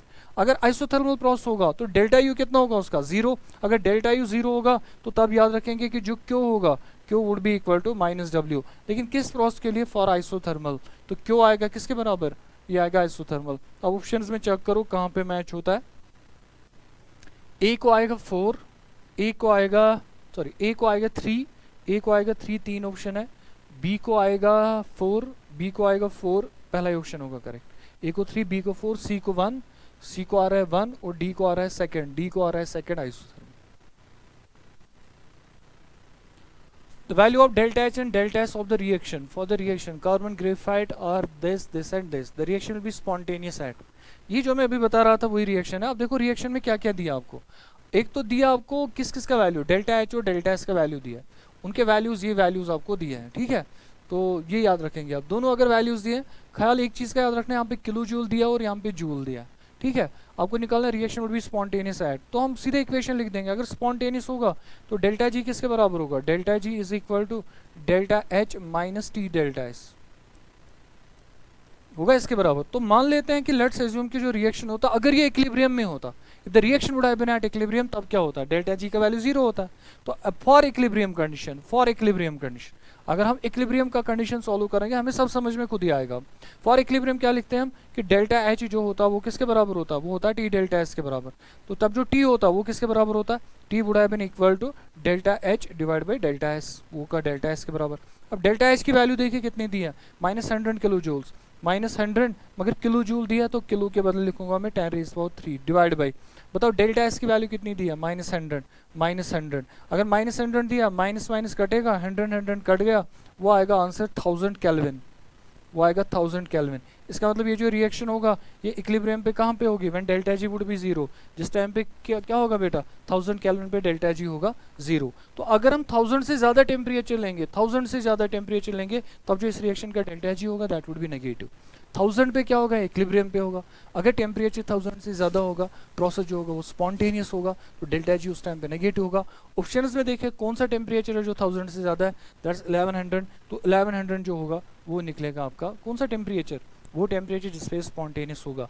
अब इस रिएक्शन में टी का वैल्यू 1000 रख सकते हैं, इसका वैल्यू दिया, इसका वैल्यू दिया, डेल्टा जी खुद ही नेगेटिव आएगा. तो ये आप ऐसा कर सकते हैं, सिंपल में आंसर आ सकता. The heat of combustion of ethanol determined, ethanol दिया आपको, the heat of combustion of ethanol determined in a bomb calorimeter was this, इसका वैल्यू दिया है. बॉम्ब कैलोरीमीटर में इसकी वैल्यू जो दी है इतनी दी है, at 27 degree centigrade. What is the delta H at 27 degree centigrade for the reaction. तो डेल्टा एच भी कैसे निकालेंगे, फॉर्मूला हमारा सिंपल है. डेल्टा एच जो होता है वो किसके बराबर होता है, डेल्टा यू प्लस क्या लिखेंगे हम, delta N G R T, वो इसके बराबर आएगा. Delta H is equal to this value. तो अगर इसके वैल्यू बराबर है, अब देखिए क्वेश्चन में क्या दिया, क्वेश्चन में एक टर्म लिखा है बॉम्ब कैलोरीमीटर. बॉम्ब कैलोरीमीटर में जो हम हीट चेंज निकालते हैं वो याद रखना है, ये वैल्यू होगा डेल्टा यू, ये वाला वैल्यू जो होगा this value would B delta U. तो डेल्टा यू का वैल्यू आपको दिया और डेल्टा एच आपको निकालना है. तो डेल्टा यू का जो वैल्यू दिया है ना, डेल्टा एच लिखेंगे हम, delta H would be equal, what is delta H, delta H निकालना है. डेल्टा यू की वैल्यू कितनी है, -670. इसका वैल्यू दिया है कितना, -670.48 दिया ना बेटा, किलो कैलोरी दिया, तो हो गया किलो कैलोरी. आंसर भी किलो कैलोरीज में है. प्लस अब आपको क्या निकालना है, डेल्टा एन जी, इथेनॉल का डेल्टा एन जी. पहले इसका डेल्टा एन जी देख लेते हैं, रिएक्शन लिख के. रिएक्शन लिखेंगे हम इथेनॉल, इथेनॉल है C2H5OH, प्लस क्या लिखेंगे बेटा, ऑक्सीजन लिखेंगे. तो क्या क्या बनेगा, एक तो बनेगा कार्बन डाइऑक्साइड और बन जाएगा वाटर H2O. अब देखो बैलेंस करो, कार्बन 2 है, कार्बन 2 कर दो. हाइड्रोजन कितने आ गए, हाइड्रोजन हो गए 6, तो यहाँ पे 3 लिख दो, 3. उसके अलावा क्या बनेगा, अगर 3 हो गया तो ऑक्सीजन कितने आ गए, ऑक्सीजन आ गए 4, 4 और 3 कितने हो गए 7. अगर 7 आ गए, एक इसमें है, 3 आ गए यहाँ पे. और देखो इथेनॉल जो होता है लिक्विड होता है, ये गैस होगा और इसको भी गैस लेते हैं, तो हमें क्या लिखा है, कंबशन इथेनॉल, तो ये भी गैस ही होगा. तो अब देखिए इसका डेल्टा एन जी कितना आएगा. इन क्वेश्चंस में रिएक्शन तो यूजुअली दिया होना चाहिए, तो तब ये क्वेश्चन में आप वाटर डिसाइड कर सकते हैं, गैसेस से लिक्विड. अभी हम ट्राई करते हैं गैसेस से. तो डेल्टा एन जी कितना आएगा, 3 और 2 हो गया 5, वो आएगा -2. डेल्टा एन जी आएगा +2, इसका डेल्टा एन जी आएगा इसका +2. 3 और 2 कितने हो गए 5, 5 में से 3 निकाल दो तो +2 आएगा डेल्टा एन जी. तो अगर मैं इसको 2 लिखूंगा, आर की वैल्यू कितनी लेंगे हम, किलो कैलोरीज में हम लिखेंगे 2 × 10⁻³ किलो कैलोरीज में, इनटू टेम्परेचर कितना दिया 27, वो हो गया 300 के बराबर. तो अगर मैं इसका डेल्टा एच का वैल्यू सॉल्व कर लूँगा, डेल्टा एच की वैल्यू कितनी आएगी, आएगा -670.48, प्लस क्या कर लेंगे यहाँ से देखिए आप, तो ये कितना बनेगा बेटा, हो गया 2 × 2 हो गया 4, 4 × 3 हो गया 12, हो गया 1200 इंटू कितना हो जाएगा 10⁻³ के बराबर. अगर 1200 × 10⁻³ हो गया, वो कितना बनेगा बेटा 10⁻³. आप डेल्टा एच का वैल्यू निकालेंगे तो डेल्टा एच की वैल्यू जो आएगी वो वैल्यू कितनी आएगी, आप ट्राई कर सकते हैं वो वाला वैल्यू. तो डेल्टा एच का वैल्यू जो होगा that would be equal to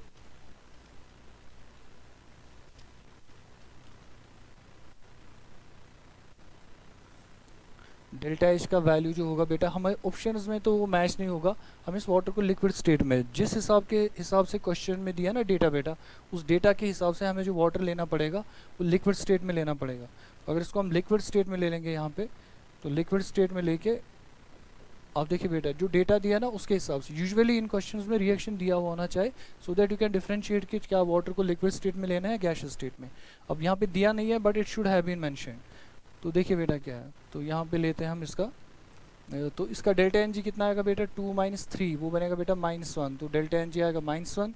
तो यहाँ पे मैं लूँगा फिर वैल्यू -1 ही, इस वाले वैल्यू को हटा देते हैं, यहाँ पे आएगा माइनस साइन, तो यहाँ पे माइनस लेते हैं, माइनस यहाँ पे लिखेंगे हम 1, यहाँ पे आएगा फिर -2 × 3 कितना हो गया 600 × 10⁻³ वो कितना आएगा 670.48, माइनस ये बनेगा, ये माइनस इसको डिवाइड करेंगे 1000 वो आएगा 0.6, तो वो कितना आएगा बेटा 670 में से माइनस कर दो आप 0.6, 670 में से 0.48 में से 670.48 आंसर आएगा इसका प्लस आएगा, ध्यान से समझ लेते हैं। इसका डेल्टा एन जी -1 लिखा ना, डेल्टा एन जी अगर माइनस होगा तो डेल्टा एच जो होगा वो कम होगा देन डेल्टा यू 670 670.48 670.48 670.48 इसका होना चाहिए -671, ये तो माइनस दिया है लेकिन इसका साइन माइनस है यहाँ पे बेटा, -670.48 और आएगा -0.6। अगर आप माइनस दोनों को लेंगे तो माइनस माइनस करके आएगा आंसर -671.08। इसका जो करेक्ट ऑप्शन होगा that would B part second. देखिए रिएक्शन क्या दिया, for a reaction 2x solid और 2y सॉलिड दे रहा है, 2c लिक्विड में एंड d दे रहा है। The QP at 27 degree centigrade is -28 kilo calorie per mole, QV आपको निकालना है। तो ये वही इक्वेशन टाइप क्वेश्चन है दोबारा, delta H is equal to किसके बराबर आएगा, डेल्टा U प्लस लिखेंगे हम कौन सा वैल्यू बेटा, डेल्टा NGRT, तो ये वैल्यू है। और देखो कैसे निकालेंगे, डेल्टा H के बदले लिखेंगे QP, इसके बदले क्या लिखेंगे बेटा QV प्लस लिखेंगे डेल्टा NG। अब डेल्टा NG कितना होगा उसको वो चेक करिए, ये सॉलिड ये लिक्विड ये गैस, इसका कोएफिशिएंट 1 है तो 1 आएगा सीधे डेल्टा NG, वो आएगा 1 तो सीधे लिखेंगे RT। R का वैल्यू कितना दिया, अब R का वैल्यू तो हम कैलोरीज में लेंगे, तो R अगर कैलोरीज में लेंगे तो कितना लेंगे हम 2, आंसर किस में निकालना है किलो कैलोरी में, 2 × 10⁻³ और टेम्परेचर कितना दिया है 27 degree that is equal to 300। अब देखिए ये QP मतलब होता है ये heat absorbed at constant pressure is delta H, heat absorbed at constant volume that is equal to absorbed और evolved at constant volume that is delta U, heat absorbed और evolved at constant pressure by the system is equal to delta H। तो आपको क्या निकालना है, आपको QV निकालना है। तो अगर आपको QV निकालना है, QP आपको दिया हुआ है लेकिन QP एट 27 माइनस, तो QP अगर हमें दिया है हमें QV निकालना है, तो QV किसके बराबर आएगा, QP माइनस कर लेंगे हम ये वाला वैल्यू -2 × 10⁻³ × 300, तो देखिए किसके बराबर आएगा QV इज इक्वल, QP का वैल्यू कितना दिया -28 माइनस 2 × 300 वो हो गया 600 × 10⁻³ तो वो किसके बराबर आएगा, इट इज इक्वल टू -28 और ये आएगा -0.6, तो वो कितना आएगा -28.6 आएगा आंसर इसका, -28.6 आएगा इसका आंसर किलो कैलोरीज। तो वो जो ऑप्शन होगा that would be equal to option 3। Which of the following reaction is expected never to be spontaneous? इनमें से कौन सा रिएक्शन होगा जो कभी भी स्पॉन्टेनियस नहीं होगा। बट इस क्वेश्चन में थोड़ा सा एरर है ऑप्शंस में, तो आप ऑप्शन में लास्ट में थोड़ा एरर हुआ है तो इसका आपको बोनस मिलेगा। तो इसमें अगर आप खुद भी ट्राई करेंगे तो आप देखो इसमें कोई ऐसा कोई रिएक्शन नहीं मिल रहा है, मैंने इसको ट्राई किया था नहीं मिल रहा है, ऑप्शन में एक जगह गलती हुई। देखिए क्वेश्चन नंबर 84, क्वेश्चन नंबर 84 को कैसे सॉल्व करना है समझिए आप। What will be the melting point of benzene? Benzene का मेल्टिंग पॉइंट क्या होगा if enthalpy of fusion is 9.95 kilojoule per mole and entropy of fusion जो दिया है वो दिया है 35.7। देखो क्या निकालना है आपको, आप देखिए बेटा एंट्रोपी जो होता है ना डेल्टा एस किसके बराबर होता है, that's equal to delta H fusion, लिख सकते हैं delta H fusion divide by melting point जो होगा, तो डिवाइड करेंगे टेम्परेचर, लेकिन कौन सा पॉइंट मेल्टिंग पॉइंट। ये तो बेसिक डेफिनेशन ऑफ एंट्रोपी है, entropy is the heat absorbed in a reversible process at constant temperature, तो delta H equal enthalpy of fusion divide by T. आपको टी निकालना है, मेल्टिंग पॉइंट आपको निकालना है, तो मेल्टिंग पॉइंट कैसे निकालोगे आप, that's equal to delta H F U S divide क्या करेंगे आप बेटा, डेल्टा एस। तो delta H F U S जो होगा, delta H F U S वो किसके बराबर दिया है, delta H F U S 9.95, 9.95 divide, देखिए बेटा डेल्टा एस का वैल्यू कितना दिया है 35.7, 35.7। अब देखिए डिफरेंस कहाँ पे है, वो जो वैल्यू दिया ना बेटा 9.95, 9.95 किलो जूल, ये दिया है जूल, तो ये इसको भी जूल बनाएंगे, उसको भी जूल बनाएंगे, तो इसको करेंगे हम मल्टीप्लाई 10 रेज पावर 3 से मल्टीप्लाई करेंगे। 10 रेज पावर 3 से मल्टीप्लाई करोगे तो जो आंसर होगा वो कितना आएगा बेटा, अगर आप इसको सॉल्व करेंगे ना टोटल में जो इसका आंसर आएगा, वो जो टोटल में इसका जो नेट आंसर आएगा 84 क्वेश्चन का, वो आंसर शुड बी, वो आएगा बेटा 278.7, 278.7 आएगा बेटा केल्विन इसका आंसर, 278.7 ये इसका करेक्ट आंसर होगा, 278.7। आपने क्या किया बेटा, डेल्टा एस फ्यूजन, ख्याल रखना बेटा कि यूनिट कन्वर्जन जरूर करना है, तो यूनिट कन्वर्जन है 9.95, यहाँ पे दिया किलो जूल और यहाँ पे दिया है जूल। अब यहाँ पे भी लोगे किसके बराबर, किलो जूल्स में, सिर्फ जूल्स में लोगोगे, किलो के बदले लिखेंगे 10 रेज़ पावर 3, और यहाँ पे भी किस में लेना है, जूल्स में, तो आंसर आएगा 278.7। For the reaction N2 plus 3H2 gives gases gives 2S NH2 which are the following is valid, इनमें से कौन सा होगा जो वैलिड है, किसके लिए, इस रिएक्शन के लिए। और देखो रिएक्शन का पहले ही देखते हैं हम, ये जो रिएक्शन दिया N2 gases 3 times H2 gives 2S NH2, इसका डेल्टा Ng पहले ही नेगेटिव है। अगर इस रिएक्शन का डेल्टा Ng हम देखेंगे, डेल्टा Ng क्या होगा इसका, डेल्टा Ng इज नेगेटिव, तो जो इस रिएक्शन का डेल्टा Ng होगा वो होगा नेगेटिव। अगर इस रिएक्शन का डेल्टा Ng नेगेटिव है, डेल्टा Ng नेगेटिव होने का मतलब क्या हुआ कि जो डेल्टा H होगा, डेल्टा H जो होगा वो लेस देन होगा डेल्टा E, और वो कैसे कर लेंगे हम, डेल्टा H जो होगा वो होगा बराबर delta U plus delta NG/RT, delta NG/RT। आप देखिए इक्वेशन क्या बनेगा इसका, delta H is equal to delta U plus, और डेल्टा Ng क्या है नेगेटिव, वो माइनस है, तो माइनस आएगा ये किसके बराबर, माइनस डेल्टा NG/RT। तो आपको क्या करना है, डेल्टा U के वैल्यू में से आपको निकालना है डेल्टा NG/RT, तब ये किसके बराबर आएगा, डेल्टा H। तो डेल्टा H जो होना चाहिए, डेल्टा H याद रखेंगे बेटा, delta H should be less than delta U, जो डेल्टा H होगा it should be less than delta U, delta H should be less than delta U, ये आएगा इसका बेटा answer. Enthalpy of neutralization of acetic acid with QH, आपको enthalpy of neutralization निकालना है acetic acid के साथ, किसके साथ, एसिटिक एसिड आपने लिया बेटा CH3COH, इसका एंथैल्पी ऑफ न्यूट्रलाइजेशन करना है आपको पोटेशियम हाइड्रोक्साइड, पोटेशियम हाइड्रोक्साइड के साथ। एसिटिक एसिड आपने लिया, पोटेशियम हाइड्रोक्साइड के साथ इसका आपने रिएक्शन करवाया, विल बी न्यूमेरिकली, इसका एंथैल्पी ऑफ न्यूट्रलाइजेशन कितना होगा, ये है वीक एसिड और ये है strong base.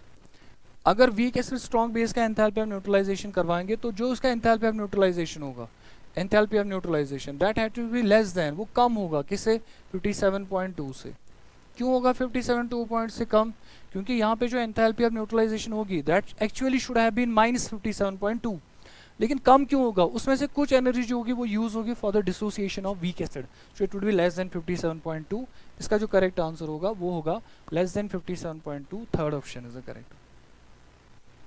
Correct condition for isothermal free expansion, जब आइसोथर्मल फ्री एक्सपेंशन होगा what would be the correct option, इसका क्या होगा, correct condition for isothermal free expansion of an ideal gas will be, अगर isothermal free expansion होगा तो पहली बात है आइसोथर्मल प्रोसेस का डेल्टा H भी जीरो होता है, डेल्टा U भी जीरो होता है, ये दोनों बातें तो क्लियर है।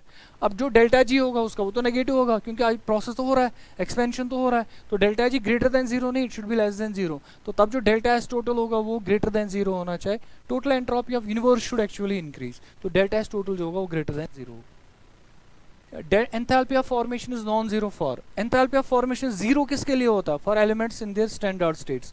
पहला देखिए हाइड्रोजन दिया in gaseous state, standard state enthalpy of formation is zero, chlorine दिया gaseous in standard state, enthalpy of formation is zero, bromine दिया इन लिक्विड स्टेट, वो भी उसका स्टैंडर्ड स्टेट है, enthalpy of formation is zero. जो fourth वाला option होगा वही इसका करेक्ट आंसर होगा, क्योंकि वो एलिमेंट नहीं, वो ओजोन दिया है, वो ऑक्सीजन नहीं है, वो O3 है, तो उसका जो एंथैल्पी ऑफ फॉर्मेशन होगा वो जीरो नहीं होगा। Intensive property among the following is, इनमें से कौन सी इंटेंसिव प्रॉपर्टी होती है, पहली जितने भी जो स्पेसिफिक होते हैं ना, स्पेसिफिक पर ग्राम पर मोल जो क्वांटिटीज होते हैं दे आर इंटेंसिव, तो स्पेसिफिक हीट कैपेसिटी जो होती है वो इंटेंसिव होती है। Energy mass and volume they are extensive, ये वॉल्यूम है एक्सटेंसिव है, enthalpies energy extensive, internal energies energy वो भी एक्सटेंसिव, बट ये वाली जो है ना ये भी energy, heat capacity is also energy, but it is specific, it is conditional, कि इस कंडीशन में आपको बताना है, पर ग्राम आपको बताना है, तो अगर स्पेसिफिक होगा it is intensive. The enthalpy change of the reaction, इस रिएक्शन का आपको बताना है एंथैल्पी चेंज कितना होगा। आपको क्या क्या दिया है, enthalpy change of the reaction is आपको दिया है given enthalpy of formation of BOH2 and AB, इसका वैल्यू आपको दिया एंथैल्पी ऑफ फॉर्मेशन। तो इस रिएक्शन का आपको क्या निकालना क्या बेटा, enthalpy change of the reaction. तो अगर मैं डेल्टा H निकालूंगा वो किसके बराबर आएगा, एंथैल्पी ऑफ फॉर्मेशन ऑफ किसका, enthalpy of formation of products minus करेंगे enthalpy of formation of reactants, enthalpy of formation of reactants वही माइनस करना है। तो डेल्टा H किसके बराबर आएगा बताइए, enthalpy of formation of products. Products में दो चीज़ें हैं इसमें, क्या क्या है, एक तो प्रोडक्ट्स में है AB गैस और है O2 गैस। O2 गैस नहीं चाहिए क्योंकि एलिमेंट है, इसका एंथैल्पी ऑफ फॉर्मेशन 0 होगा। तो प्रोडक्ट्स में आ गया AB। अब AB का कितना दिया, enthalpy of formation of ABR -286। तो अगर -286 दिया, यहाँ पे लिखेंगे -286 आएगा इसका, माइनस क्या कर लेंगे enthalpy of formation of reactant AbO2 का एंथैल्पी ऑफ फॉर्मेशन कितना दिया -188। तो आपको डेल्टा H निकालना है, डेल्टा H किसके बराबर आएगा, एकदम सिंपल सा फॉर्मूला होगा। अब देखिए 280 -286 एंड -188 -280 माइनस ही दिया ना बेटा, वेट करें आप, माइनस करना, और इसका ऑप्शन भी है ना माइनस, इसका भी माइनस ही है तो ये प्लस आएगा, -286 माइनस माइनस कितना हो गया +188। तो 286 में आपको निकालना पड़ेगा 188 बाहर निकाल दो, 188 बाहर निकालोगे तो वहाँ पे बचेगा बेटा 98 बचेगा, 98 इज द करेक्ट आंसर, ये आएगा थर्ड पार्ट इसका answer. At what temperature the reaction, आपको टेम्परेचर दिया और रिएक्शन भी आपको दिया, विल बी एट इक्विलिब्रियम, किस टेम्परेचर पे इक्विलिब्रियम पे होगा। अरे आसान है, ये रिएक्शन तो दो बार हमने कर दिया कि टेम्परेचर इक्विलिब्रियम के लिए क्या कंडीशन है कि जो डेल्टा H होगा वो किसके बराबर होगा, that's equal to T delta S। तो इक्विलिब्रियम किस टेम्परेचर पे होगा, temperature is equal to delta H divide by delta S। इन्हीं दो का एक रेशो लेना आपको। डेल्टा H कितना है रिएक्शन का, वो दिया -60 लेकिन किलो जूल, ध्यान रखना डेल्टा S कितना दिया -200 लेकिन जूल्स, इसमें किलो जूल दिया तो 10⁻³ मल्टीप्लाई कर लेंगे। अभी आसान हो गया ना, देखो आसान तो है, सिंपल सी बात है, ये जीरो कटेगा, इसका एक जीरो कटेगा, हो गया 600/2, 600/2 इज इक्वल टू 300।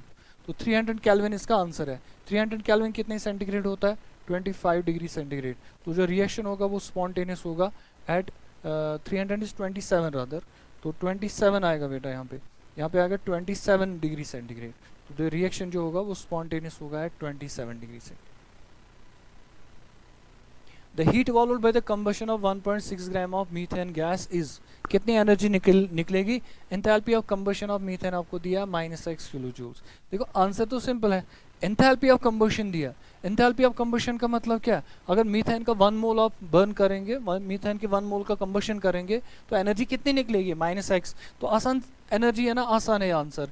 1 मोल से कितनी एनर्जी निकलेगी -6। मीथेन का 1 मोल कितने ग्राम्स होता है, मीथेन का 1 मोल होता है 16 ग्राम, तो 16 ग्राम से कितनी एनर्जी मिलेगी -6 डिवाइड बाई 16, तो ये निकलेगी एनर्जी। आपको कितने ग्राम से चाहे 1.6 ग्राम से, और 1.6 ग्राम से कितनी एनर्जी निकलेगी 1.6 ग्राम ही चाहे, वो आएगा बराबर -6 डिवाइड बाई 16 इंटू आएगा बेटा 1.6, तो 16 1. ये 10 हो गया, that's equal to -x/10, -x/10 is the answer. तो -x/10 है answer, third part is the answer. The enthalpy of solution of barium chloride, enthalpy of solution आपको दिया है बैरियम क्लोराइड सॉलिड का और हाइड्रेटेड का भी दिया है, और x and minus the enthalpy change for the hydration of BaCl2। इससे पहले भी हमने कॉपर सल्फेट का क्वेश्चन किया, वैसा ही क्वेश्चन है। तो बैरियम क्लोराइड आपको दिया है BaCl2, BaCl2 आपको सॉलिड दिया है, ये कन्वर्ट होगा वाटर में डाल के BaCl2 एक्वस में, BaCl2 एक्वस। अगर एक्वस में कन्वर्ट होगा तो इसका आपको क्या निकालना है, इसका डेल्टा H आपको दिया है, इसका जो डेल्टा H दिया वो दिया -x के बराबर, -x के बराबर। एंड अगर आप लेंगे बैरियम क्लोराइड BaCl2 लेकिन साथ लेंगे ट्वाइस वाटर आपने लिया, तो देखिए ये किस में कन्वर्ट होगा, ये कन्वर्ट होगा BaCl2 एक्वस प्लस क्या निकलेगा, प्लस निकलेगा ट्वाइस वाटर। अब देखिए इसका जो डेल्टा H दिया है वो किसके बराबर दिया है -y के बराबर। अब आपको इन दो से क्या निकालना है, इन दो से हमें जो इक्वेशन चाहिए वो निकालना फॉर हाइड्रेशन ऑफ BaCl2। हमें चाहिए BaCl2 solid, BaCl2 solid plus twice water, ये क्या बनाएगा BaCl2 इसी के साथ ट्वाइस वाटर, अलग से नहीं लिखना, इसका डेल्टा H निकालना है। डेल्टा H कितना होगा, तो BaCl2 ट्वाइस वाटर आपको लेना है। BaCl2 यहाँ पे सॉलिड है, यहाँ पे भी सॉलिड है, ऐसे ही रहने दो, ट्वाइस वाटर कहाँ से है, राइट साइड में, इसको लेफ्ट में लेके आओ, तो इस इक्वेशन को रिवर्स करो, इसको रिवर्स करोगे आंसर खुद ही आएगा। तो क्या आएगा, वो आएगा -x और आएगा +y, क्योंकि जब ये रिवर्स होगा तो +y बनेगा, वो आएगा y - x, y - x is the answer. Option में देखो y - x है कहीं पे, third part y - x is the answer. The entropy change when 1 mole of an ideal gas is expanded isothermally and reversibly from 1 liter to 10 liter. कितनी entropy change होगी, तो entropy change के लिए formula क्या है, delta S is equal N C V L N of T2 by T1 plus N R L N of V2 by V1। Entropy change का formula याद रखेंगे आप। The entropy change when 1 mole of an ideal gas is expanded isothermally, अगर आप इसको expand करेंगे isothermally, what is the change in temperature, that's equal to 0। तो अगर चेंज इन टेम्परेचर 0 होगा तो ये वाला जो टर्म होगा, ये हमारा वैल्यू जो हो जाएगा 0 हो जाएगा, कटना है तो वाला वैल्यू बच जाएगा। तो मैं डेल्टा एस निकालूंगा उस वैल्यू से, delta S is equal to कितने मोल को निकालना है, 1 मोल, 1 मोल लिखा इनटू आर का वैल्यू यहाँ पे जूल्स में दिया है, तो जूल्स में कितना होगा 25/3 लेंगे आप, 25/3 इंटू क्या करेंगे 2.3 जो लॉग के वजह से आएगा, फिर लिखेंगे log V2 by V1, V2 कितना है 10, 10/1, log 10 होगा 1 के बराबर, तो वो कितना आएगा, delta S would be equal, वो आएगा 25 डिवाइड बाई 3, 25/3 इंटू 2.3, और देखो 25 इंटू 2 कितना हो गया, 25 इंटू 2 होगा लगभग 50, लो आएगा लगभग 60 के अराउंड, 60/3 वुड बी नियरली 20, तो लगभग इसका आंसर जो होगा वो लगभग अप्रोक्सीमेटली आएगा, नज़दीक 20, तो 19.15 के बराबर आएगा इसका आंसर। जो सेकेंड पार्ट होगा that would be its answer. Statement 1 और स्टेटमेंट 2 दिया आपको, work become state function for an adiabatic process, जो एडियाबैटिक प्रोसेस होगा उसके लिए जो वर्क होता है वो स्टेट फंक्शन होता है। देखते हैं, delta U is equal to Q plus W, अगर एडियाबैटिक प्रोसेस है तो क्यू की वैल्यू कितनी होगी 0, तो डेल्टा यू किसके बराबर होगा, that is equal to W, तो जो डब्ल्यू होगा क्या वो स्टेट फंक्शन बिहेव करेगा, आंसर इज यस। तो पहला ऑप्शन जो दिया है वो बिल्कुल ठीक दिया, statement 1 is correct statement. Adiabatic expansion of an ideal gas results into cooling, जब भी एडियाबैटिक एक्सपेंशन होगा आइडियल गैस का तो वो क्या करेगा, कूलिंग। सिस्टम क्या करेगा, एनर्जी एब्जॉर्ब तो नहीं करेगा, लेकिन सिस्टम वर्क तो कर सकता है। अगर एडियाबैटिक एक्सपेंशन होगा सिस्टम डज वर्क, जब सिस्टम वर्क करेगा ना, it does work at the expense of internal energy, उसकी इंटरनल एनर्जी जो होगी वो यूज हो जाएगी एक्सपेंशन करने में, उसकी वजह से उसका क्या होगा, टेम्परेचर गिरेगा, डिक्रीज होगा, तो टेम्परेचर डिक्रीज होने की वजह से कूलिंग हो जाएगी। तो बिल्कुल सही है, ये बात भी सही है। तो both statement first and second are correct. Bomb calorimeter is used to calculate majorly, bomb calorimeter से हम क्या निकालते हैं, डेल्टा यू निकालते हैं, क्योंकि वो हम प्रोसेस करते हैं एट कांस्टेंट वॉल्यूम, तो डेल्टा यू होता है हमारा answer. Which are the following reaction defines enthalpy of formation, enthalpy of formation के लिए क्या करना है आपको, 1 मोल ऑफ ए कंपाउंड बनाना है from its elements in their standard states. तो देखिए किस में बन रहा है 1 mole of A compound, 1 mole of A compound बनना चाहे लेकिन उसके एलिमेंट से, तो वो ये वाला रिएक्शन देखो आपको, थर्ड वाला रिएक्शन, इसमें B2O3 बन रहा है, ऑक्सीजन से बन रहा है, एलिमेंट ही है, और बोरान से बन रहा है, लेकिन इनमें नहीं। देखो इसमें क्यों नहीं, कार्बन मोनोऑक्साइड में क्यों नहीं, क्योंकि यहाँ पे डायमंड लिया है, और कार्बन का जो स्टैंडर्ड फॉर्म होता है वो होता है कौन सा वाला, ग्रेफाइट, तो ये नहीं ले सकते हैं। अब यहाँ पे भी क्यों नहीं ले सकते, यहाँ पे 2 मोल निकल रहे हैं, हमें 1 मोल चाहिए, और यहाँ पे भी अगर 1 मोल बन रहा है लेकिन यहाँ पे है सल्फर डाइऑक्साइड, तो third option is the correct answer. The work done by 1 mole of an ideal gas at 300 Kelvin है reversible isothermal expansion। अगर reversible isothermal expansion होगा तो वर्क का जो फॉर्मूला होगा that is equal to -2.3 nRT, उसके बाद क्या लिखेंगे हम, log ऑफ वॉल्यूम दिया है ना, तो log of V2 by V1, log of V2 by V1। तो आप देखिए किसके बराबर आएगा, W इज इक्वल टू -2.3, तो n की वैल्यू कितनी दी है 1, R का वैल्यू कितना आएगा 20, R का वैल्यू ऐसे लिख लेते हैं क्योंकि ऑप्शन में R ऐसे दिया है, तो यहाँ पे लिखेंगे R, उसके बाद टेम्परेचर कितना दिया 1 मोल ऑफ एन 300 केल्विन, तो 300 केल्विन दिया, log ऑफ 2/1, log ऑफ 2/1, तो आएगा log 2 इज इक्वल टू 0.3, तो ये आएगा 2.3 माइनस, लेकिन R आएगा यहीं पे, 3 आएगा यहीं पे, 300 इंटू आएगा 0.3, तो W की वैल्यू कितनी आएगी -2.3, R ऐसे रहने दो, 300 इंटू 0.3 ऐसे कर सकते हैं आप, 3/10 कर सकते हैं ना, तो ये 0 0 कटेगा, 3 इंटू 10 हो गया 90, तो W का जो वैल्यू होगा that's equal to -2.3 R into 3 into 30 कितना हो गया 90, तो W इज इक्वल टू देखिए बराबर 2.3 इंटू 90, 90 इंटू 3 कितना हो, 90 इंटू 2 कितना हो गया 180, तो 180 आएगा, फिर 90 इंटू 0.3,